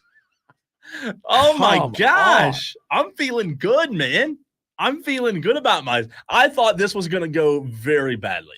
Okay, so here we go. We've got a team that lines up for a kickoff. kicks the ball deep. No one touches the ball until a defender who is standing out of bounds touches the ball near the goal line, not in the end zone, just near the goal line. Where should the referee mark the ball? The 40, the 10, or is it a touchback to the 25? So to describe the situation to you again, Team A kicks off. I think I have it, but I want to hear it again. Team A kicks off. They kick it deep. Think about pinning them all the way back in the back left corner. Yeah. And the defender who touches the ball first is standing out of bounds. And it looks like it's downed at the half-yard line. That's where the ball is when the defender who's standing out of bounds touches the ball. Should it go to, well, maybe the 10 here. That might be why I'd ask you the 10. Does it go out to the 40, to the 10, or is it a touchback to the 25? It should be A. That is correct. That is correct. Let's When go. the ball touches a player who is out of bounds, the ball itself is ruled out of bounds. That's right. This rule has spawned a deliberate strategy from Green Bay Packers Randall Cobb and others to intentionally go out of bounds before touching a kickoff that remains inbounds. That move triggers a penalty that gives the returning team the ball at the 40. I'm surprised. That's called gaming the system. We're testing Cole Bryson. Those of you who are just tuning in, testing Cole Bryson on some extremely obscure NFL rules. This is, are you smarter than an NFL ref? Those of you who watch NFL, watch football, and you yell at the referees for not knowing the rules or getting something wrong, just know that these rules are incredibly complex and very, very, very situational. I cannot believe I'm 4-0. But guess what, Diesel? All I do is win. 4-0. Come on now. How about that? 4-0. Are you going to let me claim my victory and leave 4-0, or am I going to have to do one more? Oh, here's one more for you. This is the last one. What is it called when defensive players say hut at the line of scrimmage? Option A, a good idea. Option B, disconcerting signals. Option C, unnerving gestures. A good idea, disconcerting signals, or unnerving gestures. What is it called when defensive players say hut at the line of scrimmage? So I know it's either B or C. Because it's not A. That's a trick answer, right? It's not a good idea. It's like like calling a gathering of crows a murder of crows, or a group of owls a parliament of owls. You never know. I'm going to get it wrong. I know I am. Disconcerting signals or unnerving gestures. What the heck is an unnerving gesture? What was B again? Disconcerting signals. It's got to be B. Correct.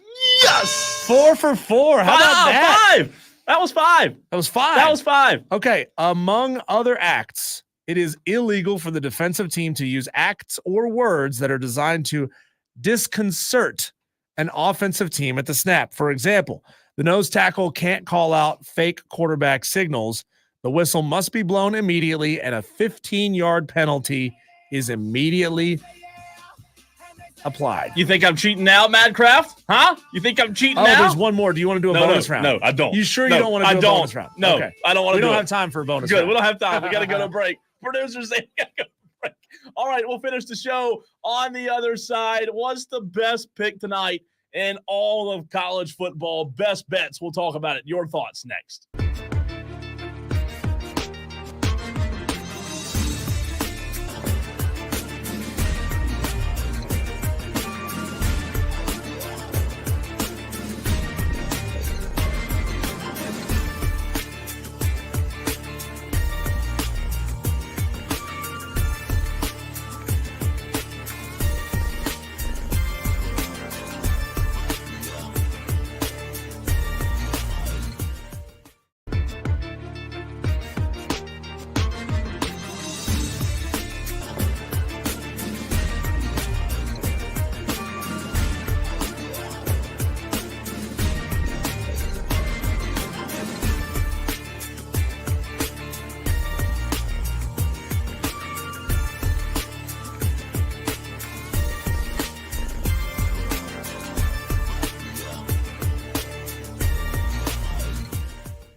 You know, Diesel, I've already gotten an email wanting a drug test. The stream's calling me out for cheating. Haters. Madcraft, JB, they're saying I'm a cheater.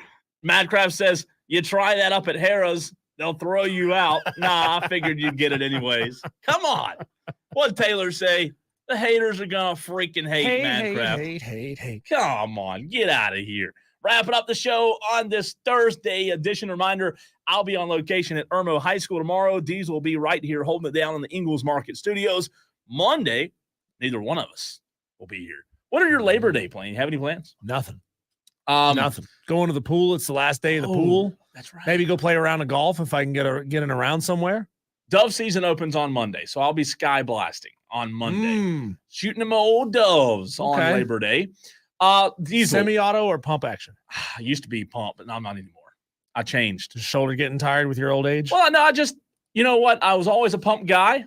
Yeah. And I lived and died by the pump, and then my pump died. It hit the, you know what? And I went semi and should have got a Mossberg. After I went semi, I said, I can't go back. You go semi, you can't go back to pump. That's the problem. I love pump, but you can't go back.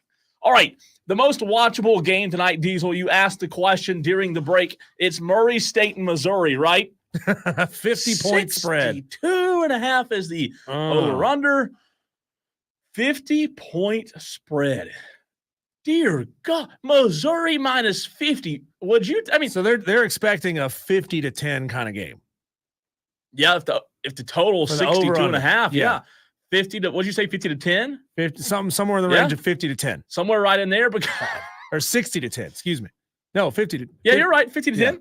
That would be quite awful. Unwatchable. Unwatchable. I wonder how many Utolos are going to be watching past the first quarter of a lot of these FCS, FBS matchups. I mean, NC State's 32-point favorites against Western Carolina, Missouri, 50-point favorites against Missouri State, Kansas, 49-point favorites against Lindenwood. Like, what's the point? Oh, man, no. Don't hate on Lindenwood. Lindenwood, man. Lindenwood going to lay that wood.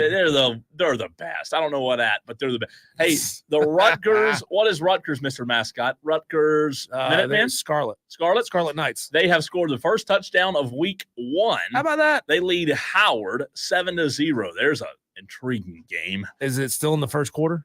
No, second. Really? It took them a whole quarter to get a score. Yeah, just started. Second quarter. We're going to try again to upgrade our cable package here. Oh, I tried, but it blocked us. By the way, Braves, Phillies underway. It is top of the – game just started, actually. So now they're heading to the bottom of the first. Most watchable tonight. How about – let me give you this one. Western Carolina, NC State. 32-point spread. Watchable or no? No. And by watchable, we mean past the first quarter. Like, you're going to want to actually tune in and watch this. That's the ACC Network, 7:32 first kick. You and I will be home in time to watch that one. I'll turn it on, but like you said, I don't know how long. I want to see how Grayson McCall looks, how healthy he is. That's a good idea. You know, if Grayson McCall's spinning that bean, man, and he's putting on the money, I think NC State could have a pretty good football team this year. What about 8 o'clock tonight on FOX, Fox, North Carolina versus the Golden Gophers? Is that right? Golden Gophers? Golden Gophers. Normally, I would say North Carolina is going to win this game by 14.